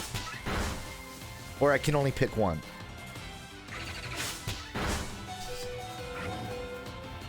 You guys you don't know the half of the disembodied voice jokes I've thought of.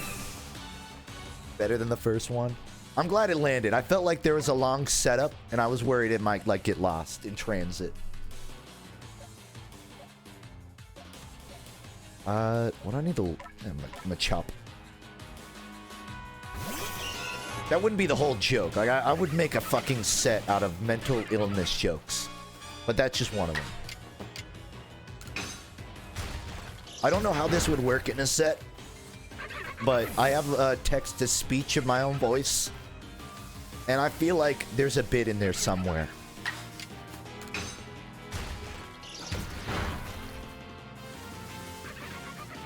Again, all comedy's been done, and like I'll say my favorite comedian's Bo Burnham, but Dimitri Martin was like the first comedian that got me into it. Bo Burnham sets the bar for what I think like a stage performance should be, which is, you know, very subversive, almost prop comedy, but like not prop comedy. Dimitri Martin, he's one of my favorites, but he's super deadpan. Dimitri Martin, like, spitfires 100, like, puns and jokes at you. But, like, he shows no emotion during it. He's also kind of a prop comedian. He has, like, a lot of sketches and stuff.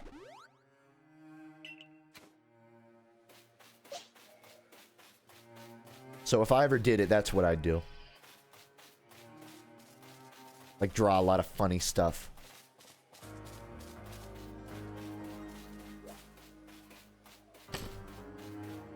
Make observational jokes about Twitch streaming.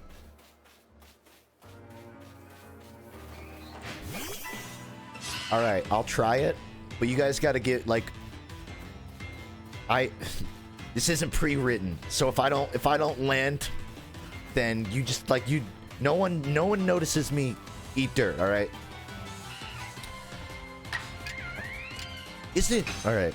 The crowd has just been bursting with laughter. It gets a little quiet. And I just like take a sip of water. And it goes, "Man, it's just crazy to me that these kids they just talk to a sliding wall of text all day. That's all they do. They just stare at they just talk to this ephemeral chat box. It's not a forum. It's not a phone call. It's not a text message. It's just random strangers. It's almost like it's almost like like Moses staring at the 10 Commandments. I whiffed it.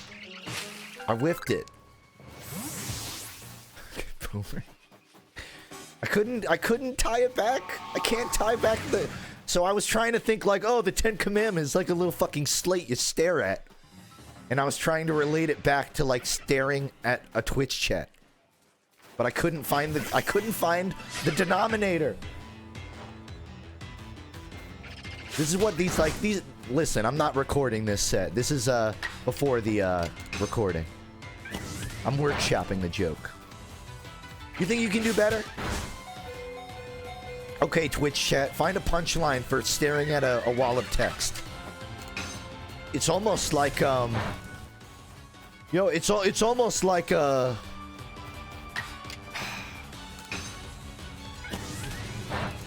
what's a word for like a techno fetishist? Someone that like wants to fuck a computer. It's almost like a coder's wet dream. No, that doesn't work. I was thinking like, oh, like they're flirting with the code. No. Like a blind man reading a newspaper.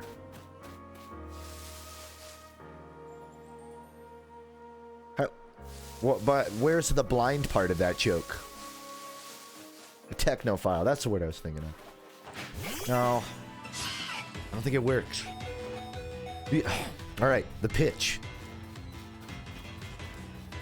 Like, can you believe it? Like, people used to talk in person. They would look at each other's faces and read their emotions. And now, you can just condense 100 different opinions into one single screenshot.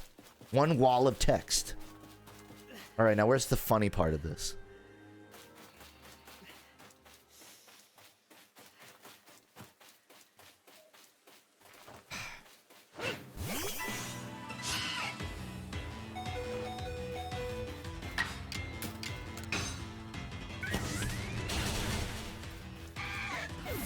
So anyways, I was in a hotel room and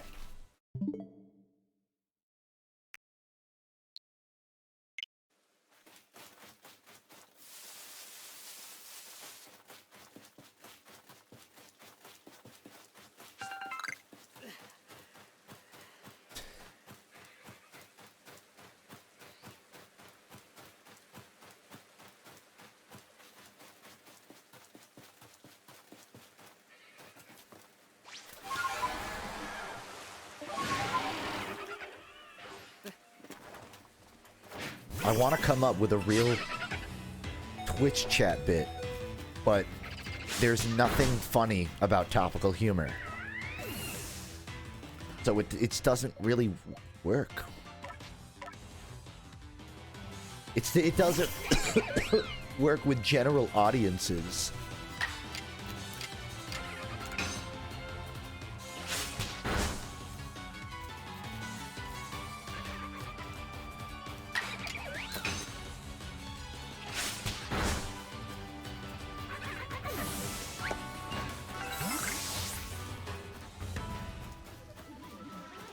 I'm trying to think if there's any other stand-up bits I've thought of and just have in storage.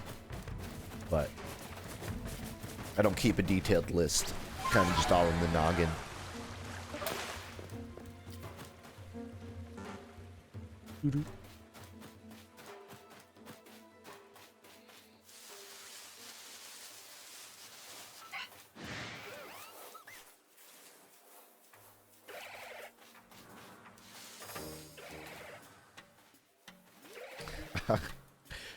I'm looking through the notes on my phone to see if there's a joke in here. There is a joke I wrote, but I stopped halfway because I didn't know. This isn't a stand-up bit. This would be like a fucking sketch. It's not even a sketch. It's I don't. This was a joke. I needed to do research to see if it was funny. But the joke is someone calls into a bank and says, "Hey, I want to put in an order for $2.50." And the bank teller's like, "An order?" And he goes like, "Yeah, I need like some pocket change. I need to vacuum my car. So could you just have like $2 ready for when I get there?" And the bank teller says, "Well, you can just use the ATM. You don't have to call for that. Like, do you want to, like, you can order like $10,000. But the dude is just super adamant. Like, no, I need to have the $2. Like, I can't waste time. I need to pick it up. Can you just have it?" And this is the entire bit. So the bank teller's like, "Okay, do you have your ID?" "No, I left it at home. But like, I have a photo of me. Like, I have a photo with my mom. If you need like if you like, I can prove it's me when I get there. Just have the $2 ready." And you can probably tell why this was an unfinished bit now.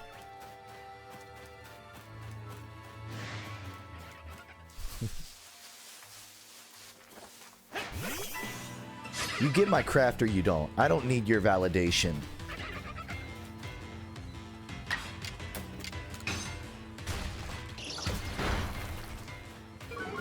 No, the joke is he gets to the bank and he walks in and he pats his pocket and he goes, "Oh, I already had $2. And then he leaves.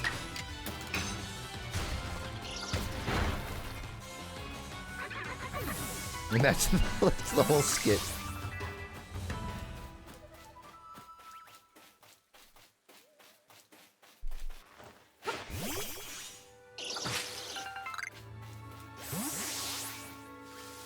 I don't know if it's reassuring when I try to make a joke in chat's just like, "Well, I mean, anything can be funny, I guess." Like, it's not a good reception when you try to be funny.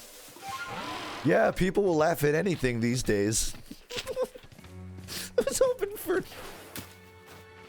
for a better connection.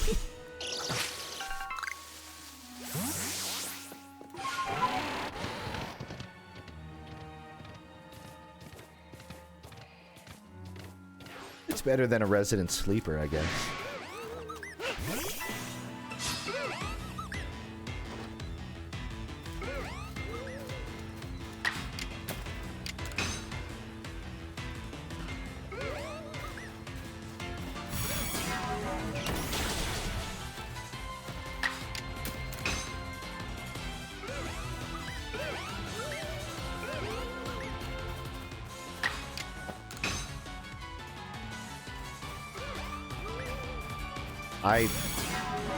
I'm totally blacked out right now.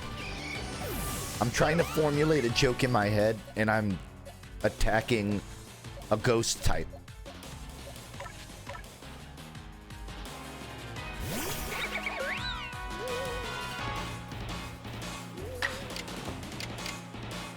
A Babui?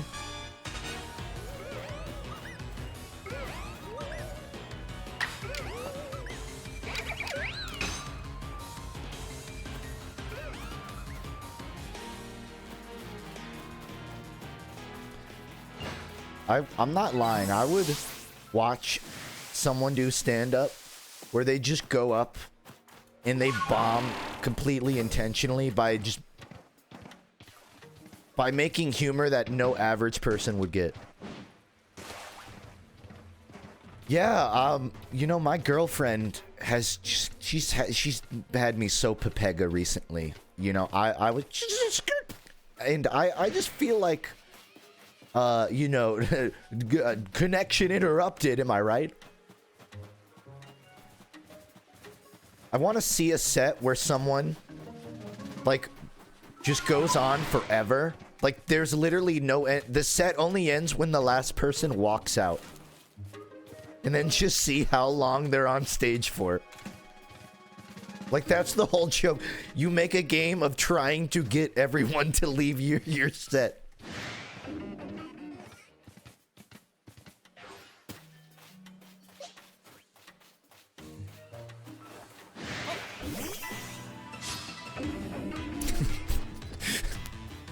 I'm gonna do stand-up, and I'm gonna go up on stage with like a projector.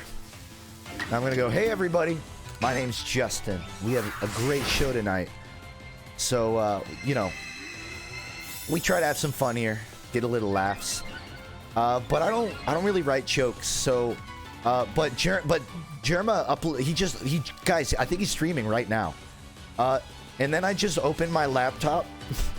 And then I go onto Twitch and I just put on like a fucking stream.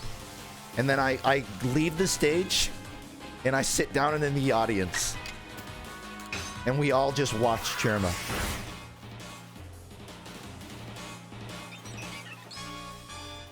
And I only get up on stage when the computer goes to like screensaver mode. And I'm like, oh shit, oh no, I gotta go turn it on. Hold on, everybody. Okay, I got it.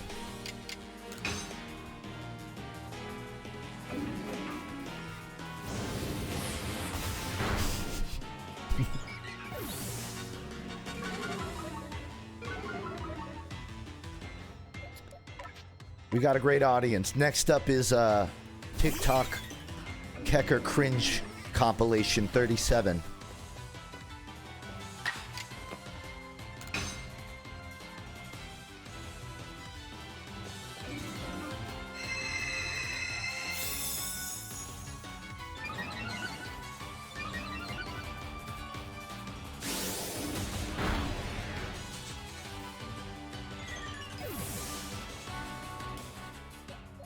Here's my stand-up bit. So we all know the classic, like, oh, that wasn't the real comedian. I was in this. I was sit down. Like, where's the comedian? I was here all along. I was in the middle of the seats. What I'm gonna do is I'm gonna hire a comedian to do my set for me. And about 40 minutes into it, it will be revealed that I've camouflaged myself as a brick wall, and I've been on the back of the stage, standing there for 40 minutes. And I'm just gonna fall down like I've died of heat exhaustion. And then they're gonna have to pull out a stretcher. And they're taking me out, and as they're opening the door, I jump off the stretcher, and I'm like, it's me! I'm the comedian! Alright, let's get the show started, everybody. And there's like 20 minutes left of the set. Everyone's like, I gotta learn a new energy now.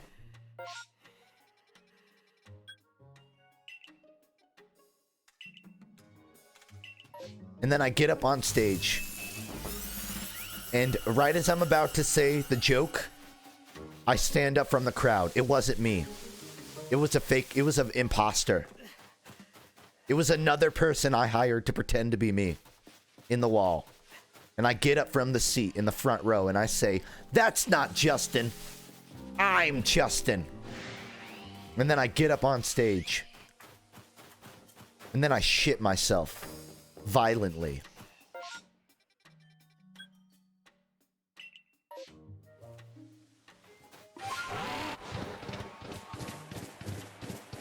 Do that every 5 minutes. You know, you want to know the sad thing? I kind of made a video like that. Well, not the same. I made a video with this sort of subverted expectations, and it got dislike bombed so bad in the first 10 minutes that I deleted it from my entire channel. I don't even have it unlisted.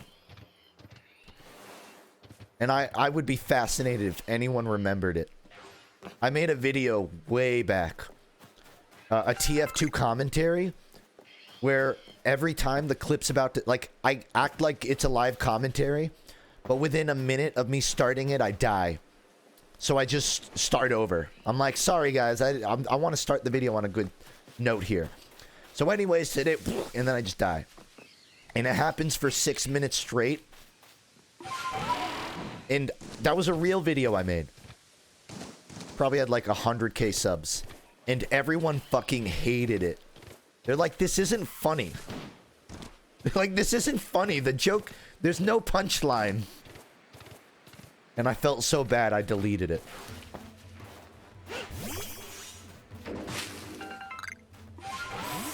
And there was not a closure to the video. It didn't end with the video starting. I just died and the video ended. And looking back, I should have stuck to it. I should have uploaded it.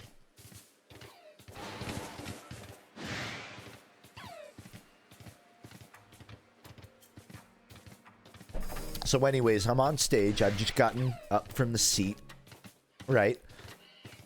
And I get to the microphone. And as I'm about to tell a joke, the intercom makes a little ding noise. And someone who isn't me announces that Justin's been dead for 12 years. And his sermon is currently happening in the next room. And then all of the lights turn on. And they're like, you can leave. And as you're leaving to go to your car, you walk by a full funeral room with like a photo of me at the front of it. And that's the end. That's the last. And you're just left wondering, like, did he actually die?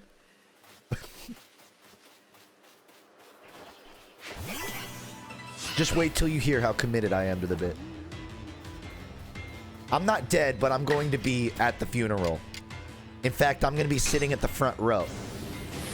Because all of the people that... So, here's where it gets good. All the people that left the comedy show, they're going to feel bad. They're like, oh, he was dead the whole time. But, like, this was his tick, tick, boom. It was his final off, right? So, they're going to feel bad. They're going to go into the sermon for the funeral. They're going to sit down and be like, well, we might as well pay our respects. That's when I stand up from the front row. And I go, I point at the casket and I go, that's not Justin. But it's about to be. And then I fall into it and collapse of a heart attack. And I die instantly on the spot.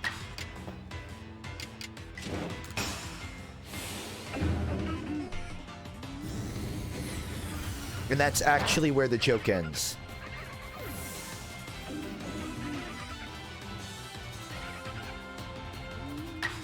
Or so you thought. Because the bottom of the casket is actually laid with those little shock things that bring you back to life. And then you hear clear. And then I'm resurrected back to life. And then I climb out of the casket only to trip.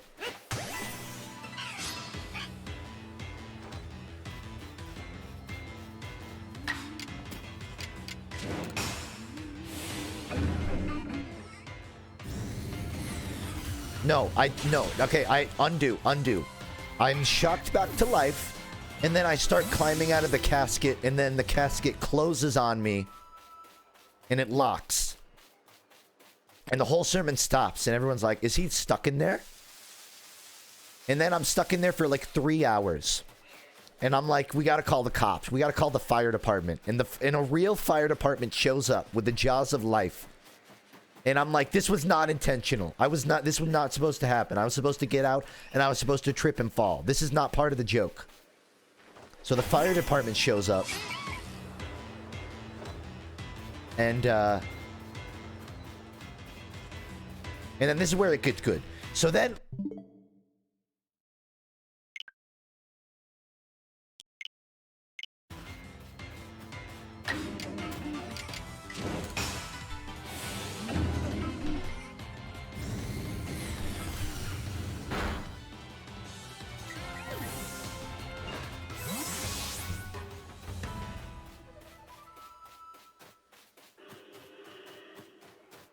Oh, you're still here.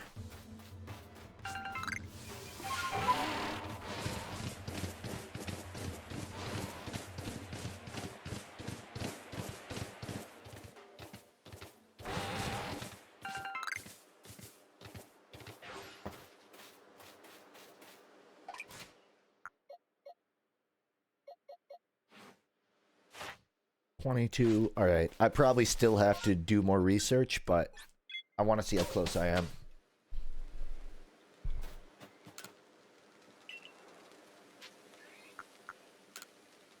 I think the problem is when you find a good joke, a good running joke, it's impossible to stick the landing. And when you can't find the landing, you just continually tumble forward forever.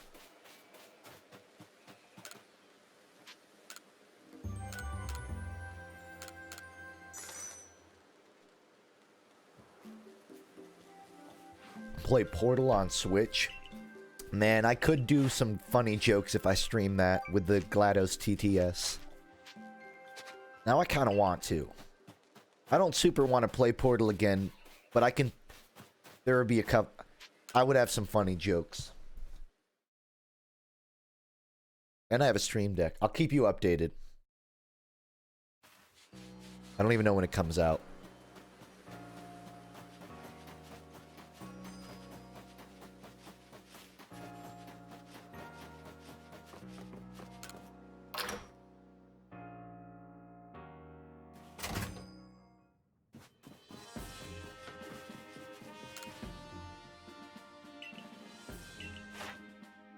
$580.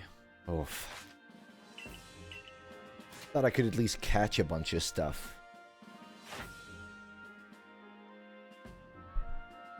Cobalt Coastlands, there's like 13 things to catch.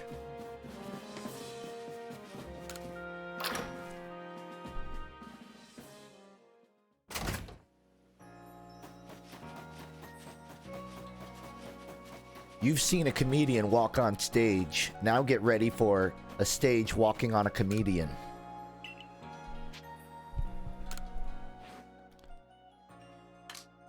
And just do your best to envision what that would look like. I think I ran out of the good material an hour ago, if I'm honest.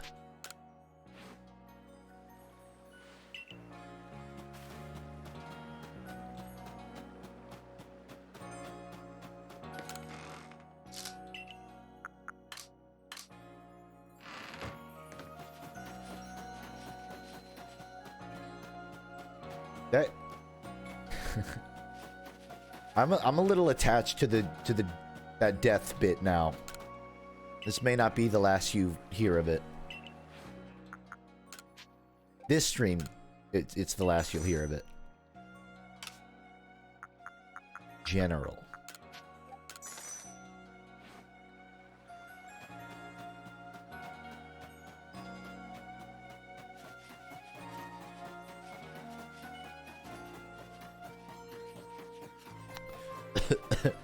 Walk onto a stage and just be like, "Hello everyone, I'm the gamer comedian."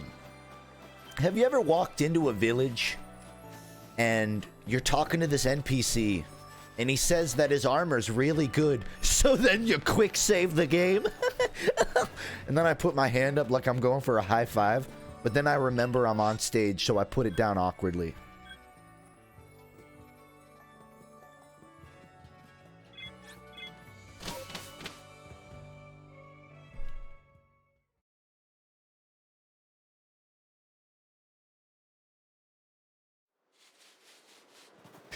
Hey everyone, I'm the gamer comedian, and I walk onto stage and I have like a prop arrow through my knee. We're gonna have a pretty wacky show tonight, as you can tell.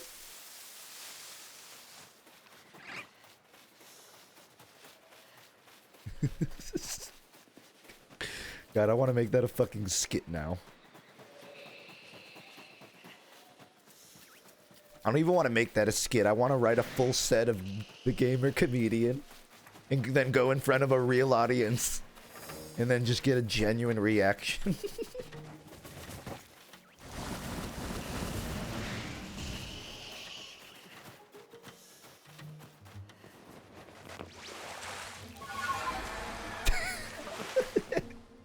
Yeah. I'll just put all of my sets together in one.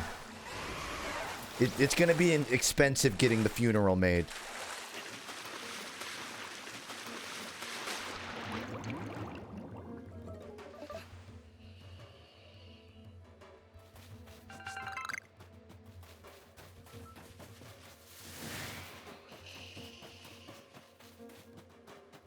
I'm gonna have a bit where I get up on stage and I'm gonna say, this is my impression of Twitch streamers. And then I'm gonna roll out a desk with a PC on stage, and then I'm just going to actually stream for 2 hours with a real crowd in front of me. But I don't acknowledge them ever. I just act like it's a real stream. But the thing is, the show doesn't end after the Twitch stream. That's just a bit. So after 2 hours, I end the stream, and then I continue the show.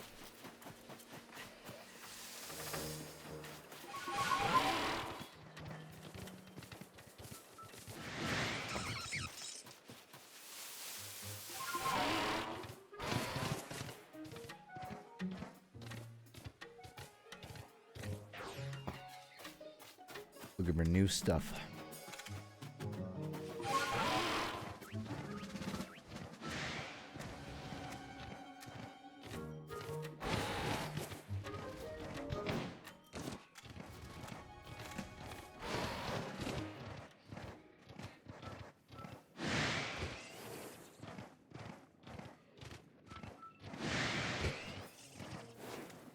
I'm trying to think of an Among Us bit, but I don't have the blood in me, the rage, to come up with something I could be proud of.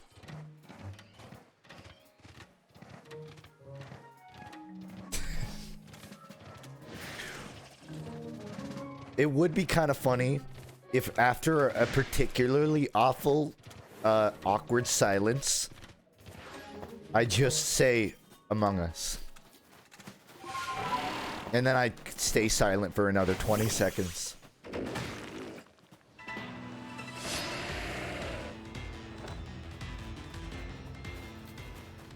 And then when no one laughs, I'll be like, sorry, I just come out. I'm like, I have to be honest with everyone. This entire show is sort of tongue-in-cheek. This isn't actually my humor. I just panicked and I said Among Us, but I promise that's the extent of the joke. And as I say that, two actors in comedically oversized crew member outfits enter stage left. And then there's just this whole bit of us yelling out sus and imposter and then having a vote.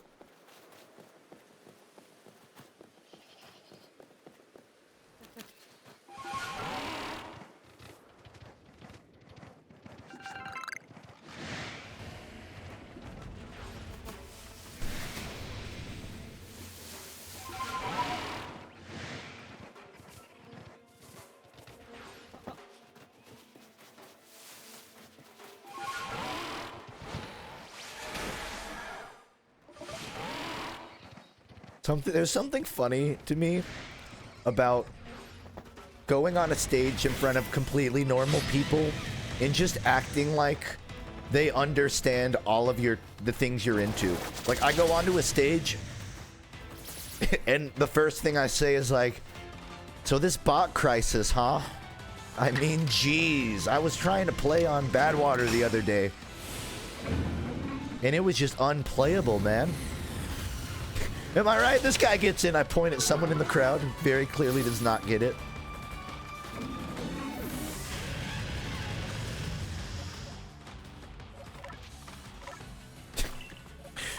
I like bend down on the front of the stage. And I look at someone. I'm like, excuse me. Are you more of a... are you more of like a ma'am or a penis cupcake kind of guy? And I wait for an actual answer.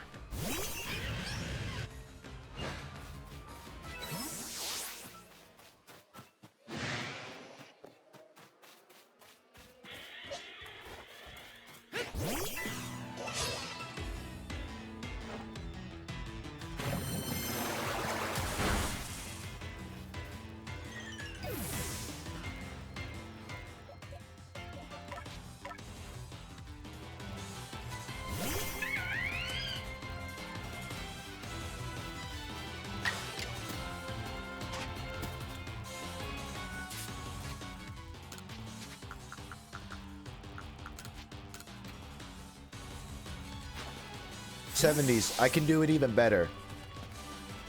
I'm going to... So here's what... This is what my stand-up's gonna be like. I'm gonna be in the middle of a set, and suddenly an actor who's dressed as the sniper from Team Fortress 2, pretending to be a spin bot, is gonna enter stage right. And he's just going to be, like, very violently spinning around, making gun sound effects. And then you're going to hear the vote kick sound effect. And there will be a projector showing it on the screen, but like on the wall behind me on the stage. And I'm gonna say, "Oh shit, guys, the hacker's trying to vote kick one of us. Like, don't click yes, don't click yes." And then the visual will show they got kicked. And then I'm gonna say, "Well, shit, rules are rules." And then I'm gonna have security escort a random person from the crowd out. And then the spin bot is gonna go sit in their chair for the rest of the performance.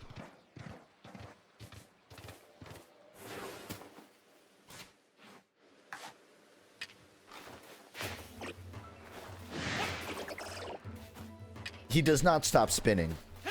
He's gonna have a rolling chair.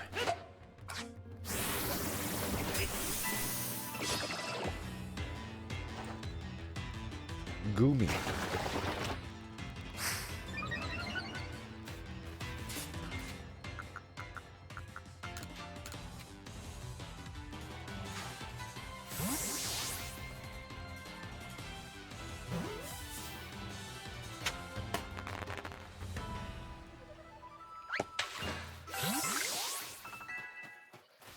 Nice. What the fuck is that? Is that a sentient pool noodle? What the fuck?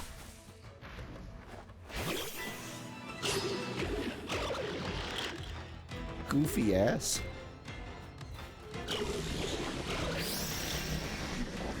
My parents have one of these.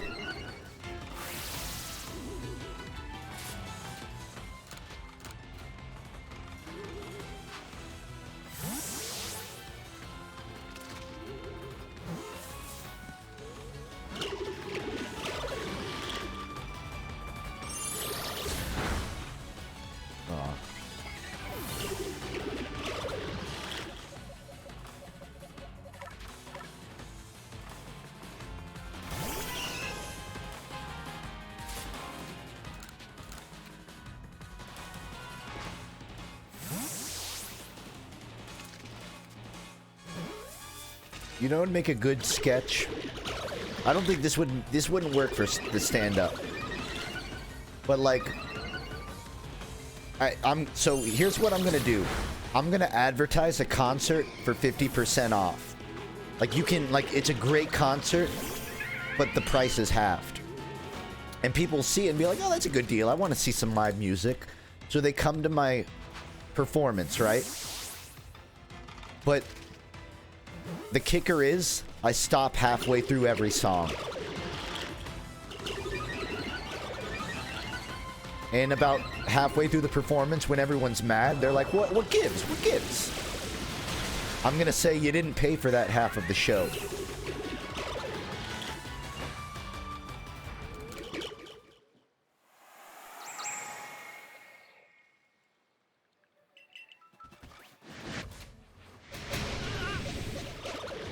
Genuinely good bit.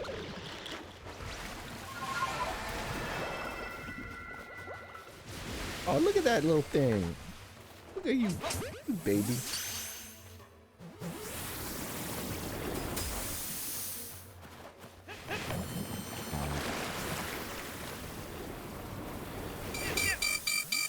I might die.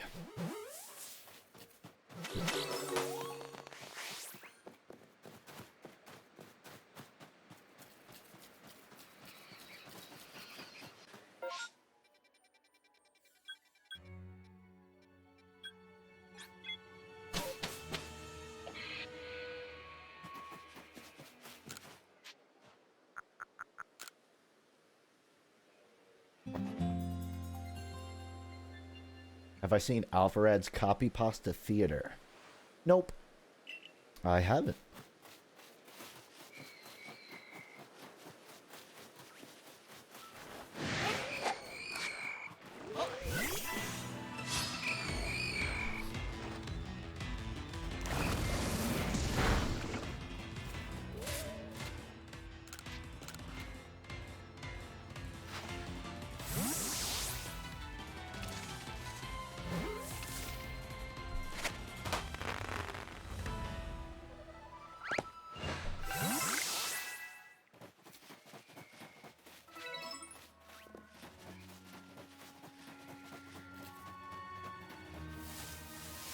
You want to hear my idea for a game show? So on most game shows, there's always a live crowd that cheers whenever you get a question right. Because they want you to win, right? They're like, yeah, I want to see this person do well. So what I want to make is a game show where all of the money you lose gets divided evenly throughout the audience. So the audience is actively rooting against you. So every time you get an answer right, they boo you violently. And whenever you get it wrong, they cheer and throw rotten tomatoes at you. And the show will be called something like Under Pressure. Yeah, Stupid. I like that. So it'll have like a ask the audience thing. Like you'll get to ask the audience on every single question, but it will be useless because they're just gonna give you a wrong answer.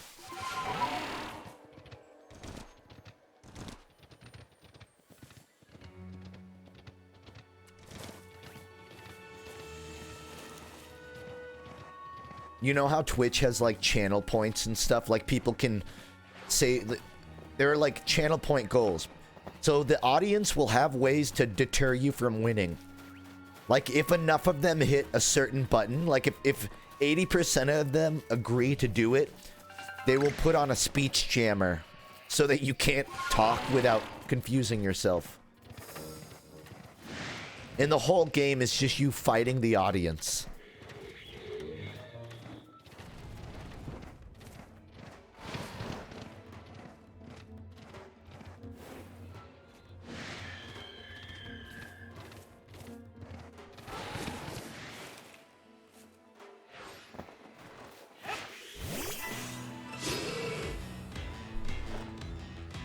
I have too many ideas. I don't know what the actual game show would be. All I know is, like, the audience would want you to lose. That's all I've thought of so far.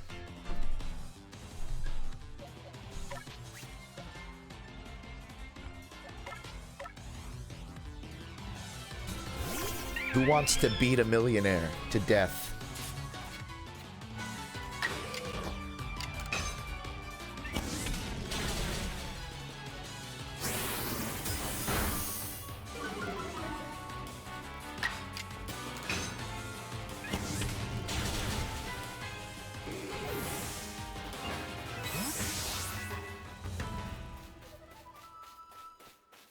I love the idea of it being a show where billionaires come on. Whenever they get a question wrong, they have to, like... It's their money that's being divided to the audience. And honestly, I think it's what America needs right now.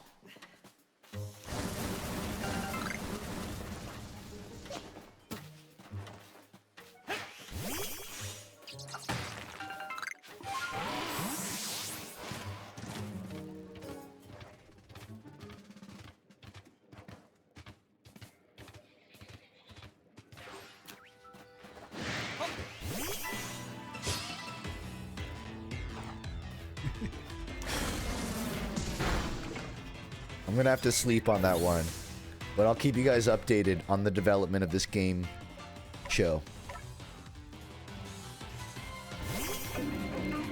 I feel like I can come up with a good prompt for how it's played.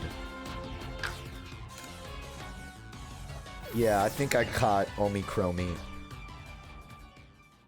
Completely ravaged my vocal cords.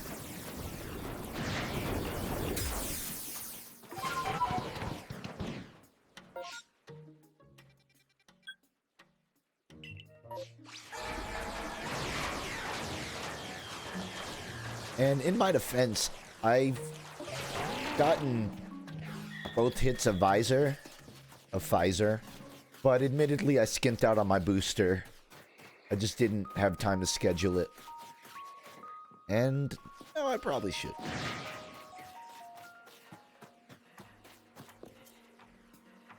I need to like go heal. But I'm being chased down by something.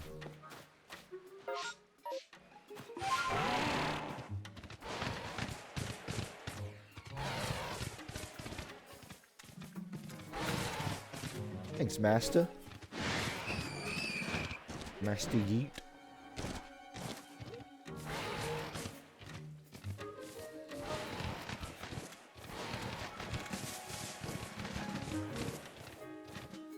Dude, everything wants me dead. I feel like I'm on a game show right now.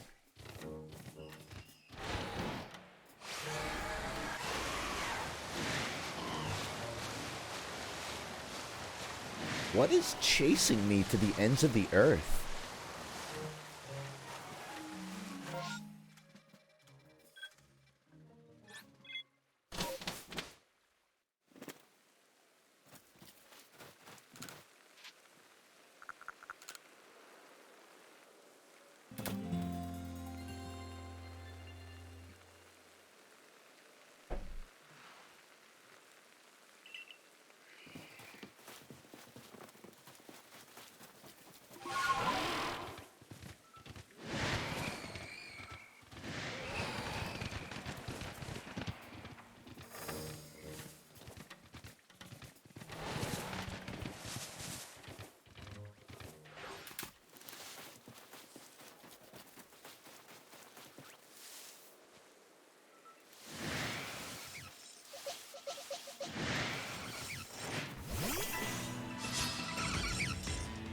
I can't think of anything for this, so I'm gonna throw it to chat and just see if someone can think of something.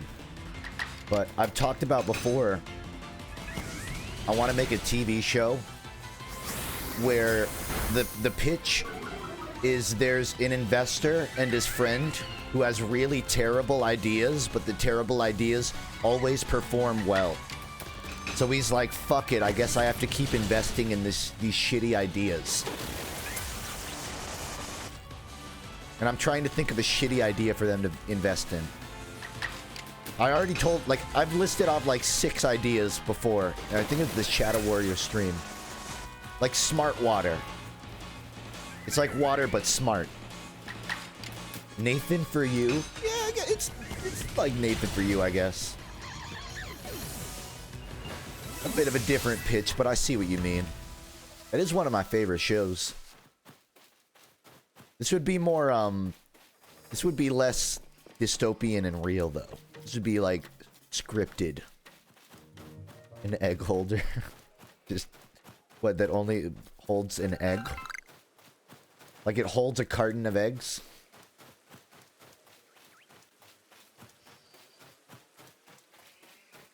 Thanks for the, gifted subs, Swift Shot. Damn.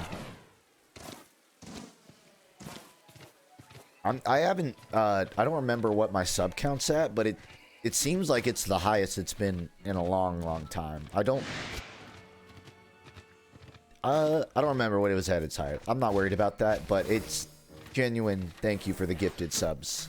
And I extend that to anyone else that is subbed for these past few months.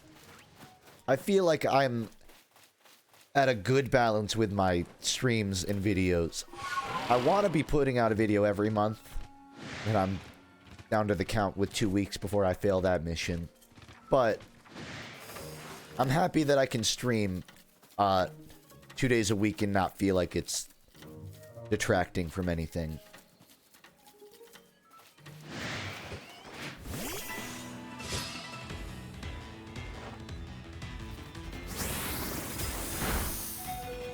Stunky.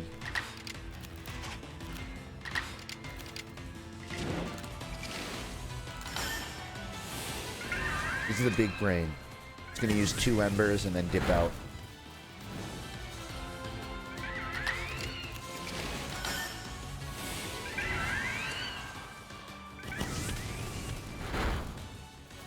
Yeah,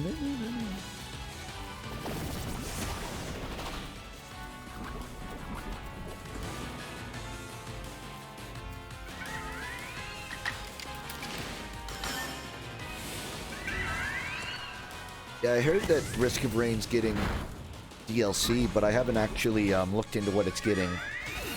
But I fucking love that game, so it's fair to say I'll be playing it, yeah.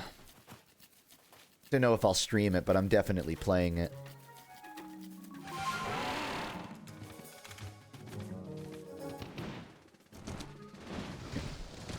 You can do it. Come on, you can do it. I like that. You selfed. Good idea.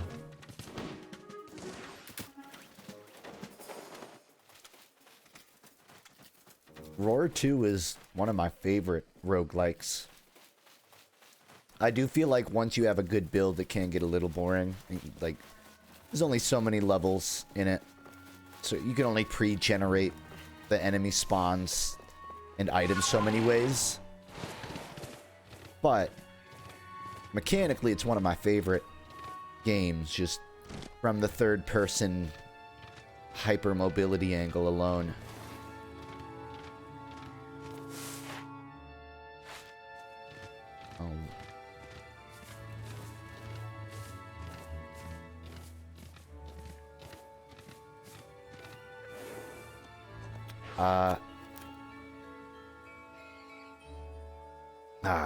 I just ran out of water again. And again, if you can tell by my voice, I need to go get more. So, consider this another BRB.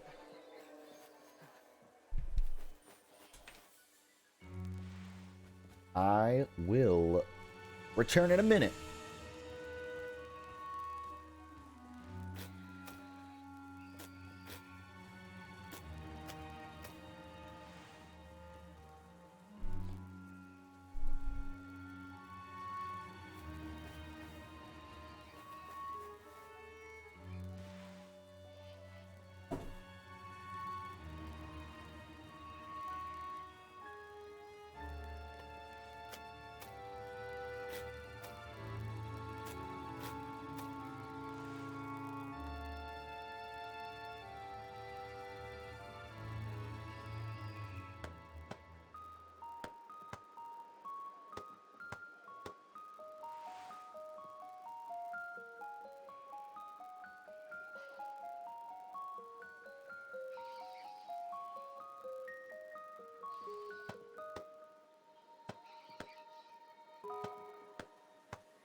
Here's my pitch for an idea. A bidet for your fingernails. So you plug it into your sink, right? And you get this little nozzle that you can spray your fingernails with to clean them. Would you buy one? Because I would sell one.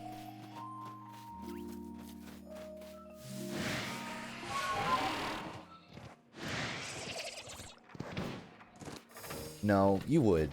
You just don't realize it yet.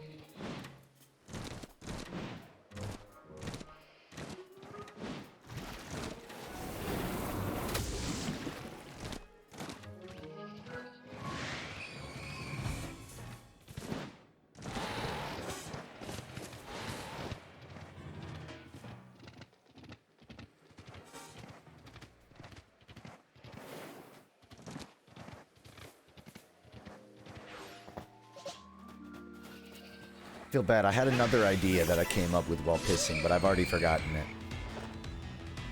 Which means it was a really good one, because it took up so much space that I couldn't carry it back to the desk with me. It must have been a good idea. Oh well.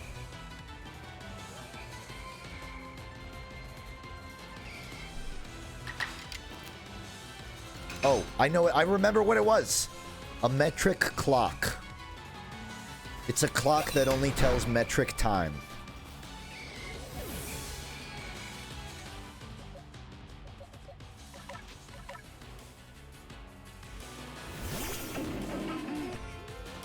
Or decimal time for you mongrels.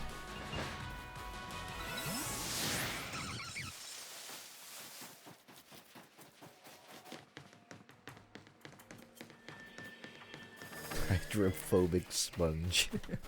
That's good.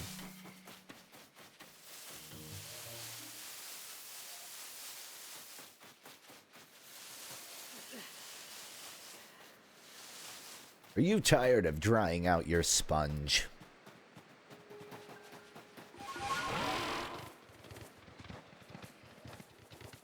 Sounds sexy.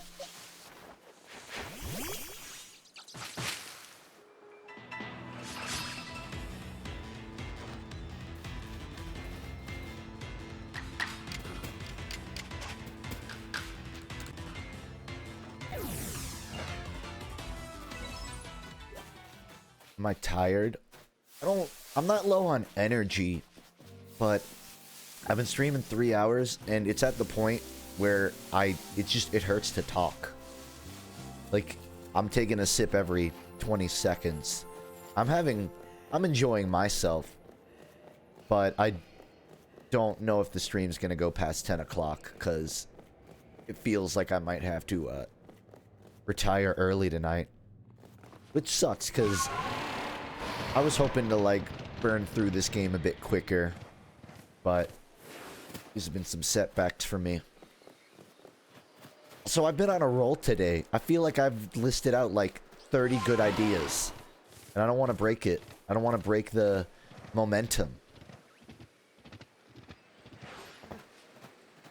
That death bit was, like, the funniest joke I've written in 3 years. Even, I think that might be better than my best joke, which is the airplane transition. I don't even remember what video it was in. I just remember that was my favorite joke.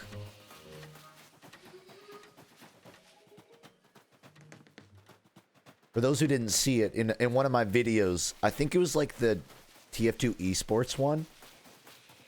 My favorite joke I've ever... Well, one of my favorites was... Like, in the video, I say, alright, can we get a transition? Like an airplane transition? And then I pause. Like, where's the airplane? And then I play a green screen of a plane crashing. And then I freak out. And then the video just resumes like it didn't happen. I think that was my peak.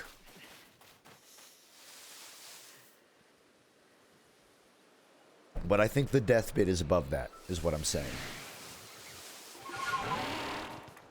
When do the plushies drop? Oh, no. You poor thing, you don't know. Or you do and you're messing with me. They don't anymore. They, are drop past tense.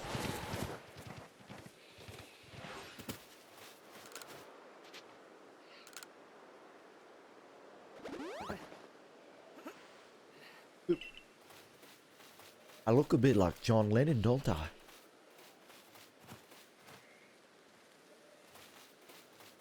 I remember like 2 years ago, I was at a condo party with my roommates, and one of their friends, the entire night, I think every 4 minutes, he came up to me and said, dude, I'm sorry, it's fucking crazy to me. You look just like John Lennon.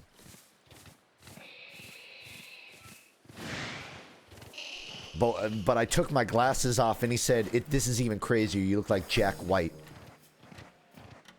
At first, I'm like, that's funny. I didn't know that.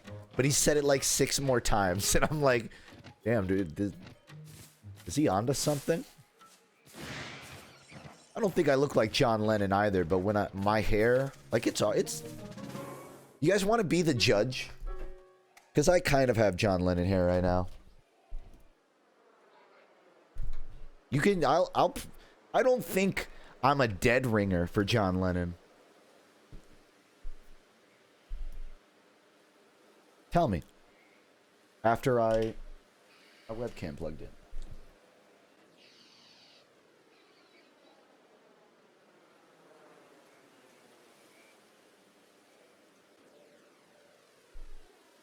I'm like a rounder John Lennon. That's how I would describe it.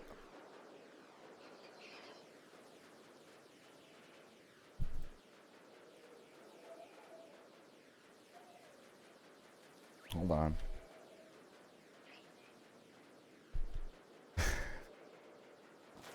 Ow. Oh shit, I still have the fucking tiny resolution. Hold on, let me fix it. It's 160 by 90 right now.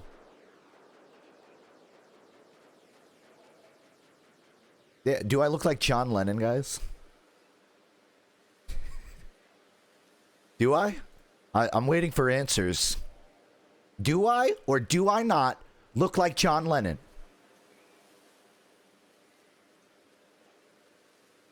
See, I told you. I told you.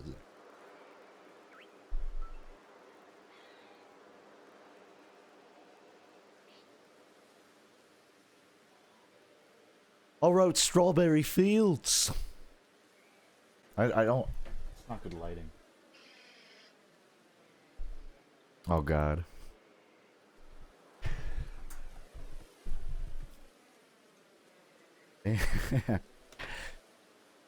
I don't think he had facial hair during this hair. I don't think he had stubble when his hair was like longer. So, yeah.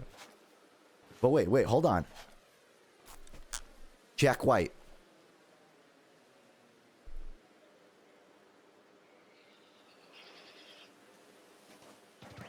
This was also a few years ago. I was a bit, I was a little underweight at the time. Just a little bit. So it was probably a bit more striking. Gamer. You know what I've learned recently? I can't believe I didn't fucking realize this. The White Stripes isn't a band, it's just 2 people. It's just Jack White and, like, his bandmate, like this girl. I thought they were a full band. Blew my fucking mind.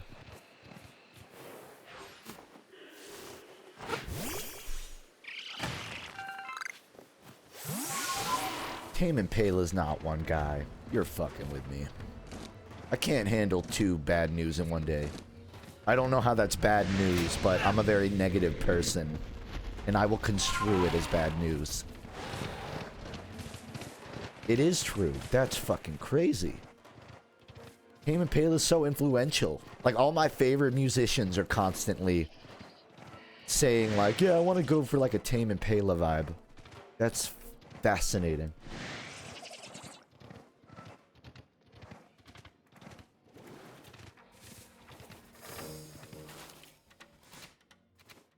Okay.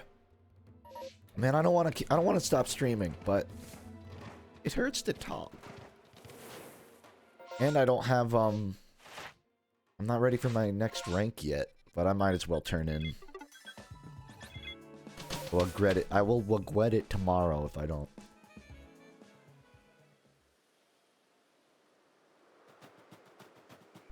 Haven't eaten either, so.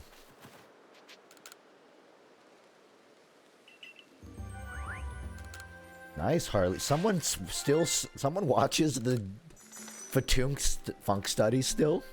That makes me happy. Yeah, I kind of missed Disintegration. I wish more happened with that game. Like, they still never went free to play. How? There's some CEO executive holding that game hostage or something.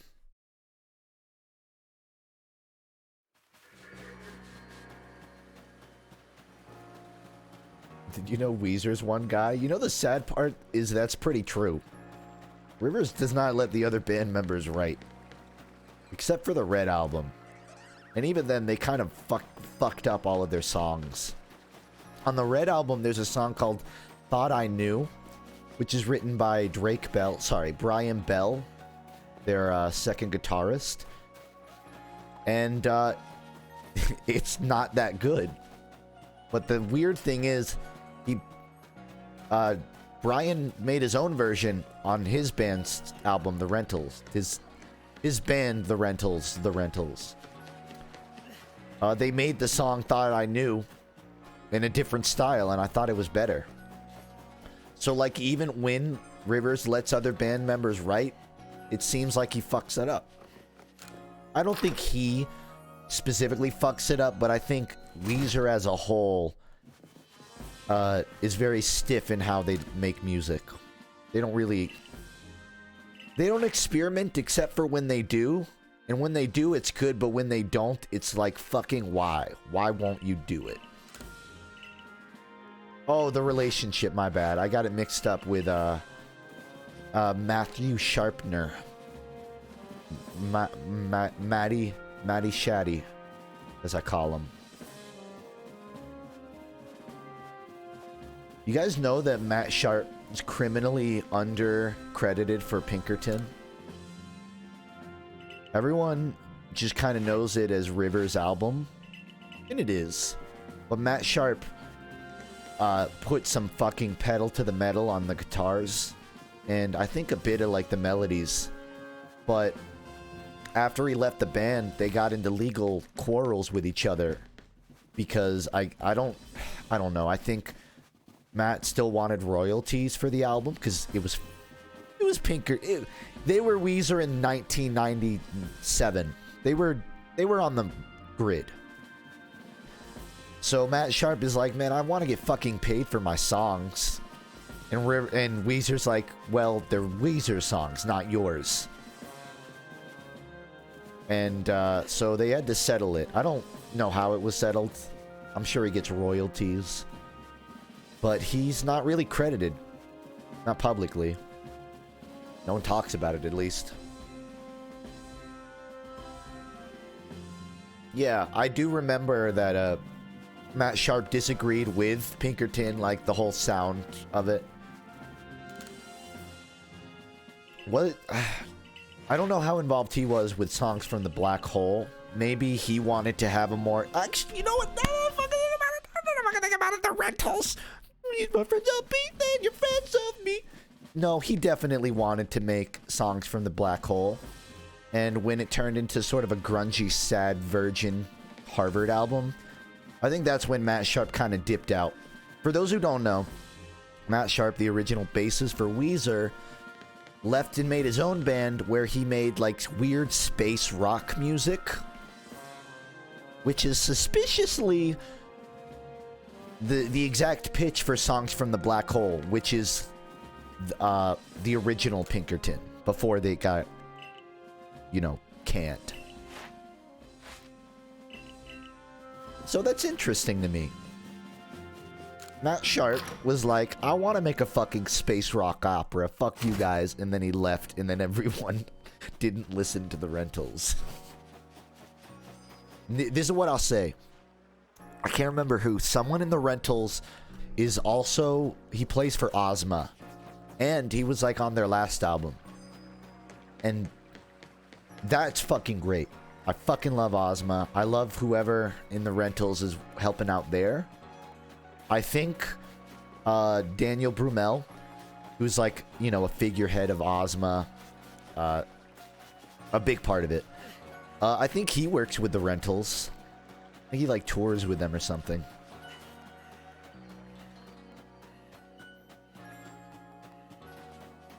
Anyways, you know, music bands, just a big melting pot of a lot of different interacting chemicals.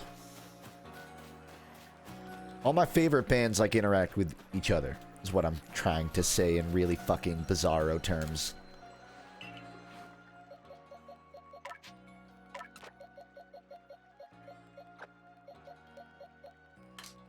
Gotta get the baby Pokemon.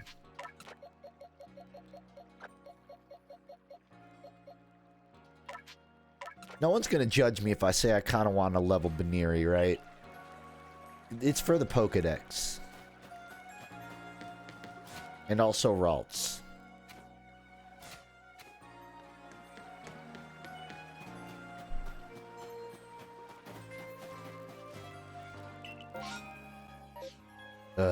Part of me wants to go out and play, but my throat.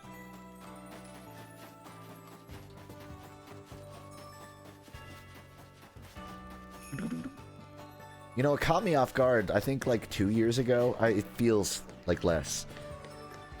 Ozma. Didn't they like... Well, they added Double Donkey Disc to Spotify, which was huge because it's one of my favorite albums of theirs. But, I don't know. Ozma... They weren't like releasing stuff, but they were like... I don't know. They were talking. Like, they're like, alright, it's the 20th anniversary of Double Donkey Disc. It's up on Spotify. And part of me's like, new album, new album, new album, new album. But another part of me knows, and it fucking hurts to say, I don't think Ozma had the success that the band members view it. I can only imagine. I don't think it's high priority for them. I don't even know if they're still, like, if they're on hiatus or if they're kind of closed doors now. I think they're just sort of hiatus. And I'm hoping they do an album again. Their last one had to be crowdfunded. If they ever start another one, you know I'm going to be the first guy. Not the first. I'm going to be at the front of the line trying to get people to get that album made.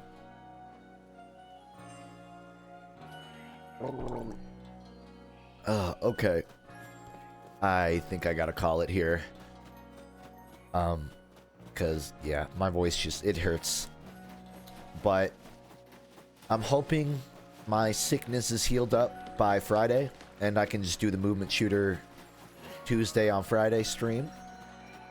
If I feel better sooner, you'll probably see another stream earlier, but I would not count on it.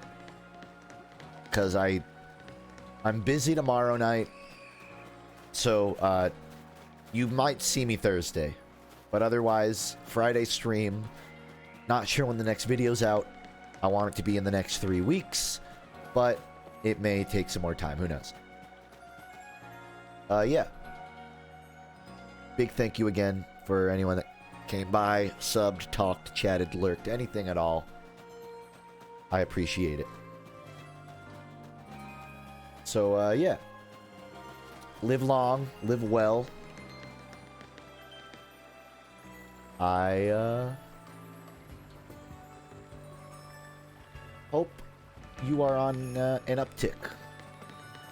Alright, bye-bye.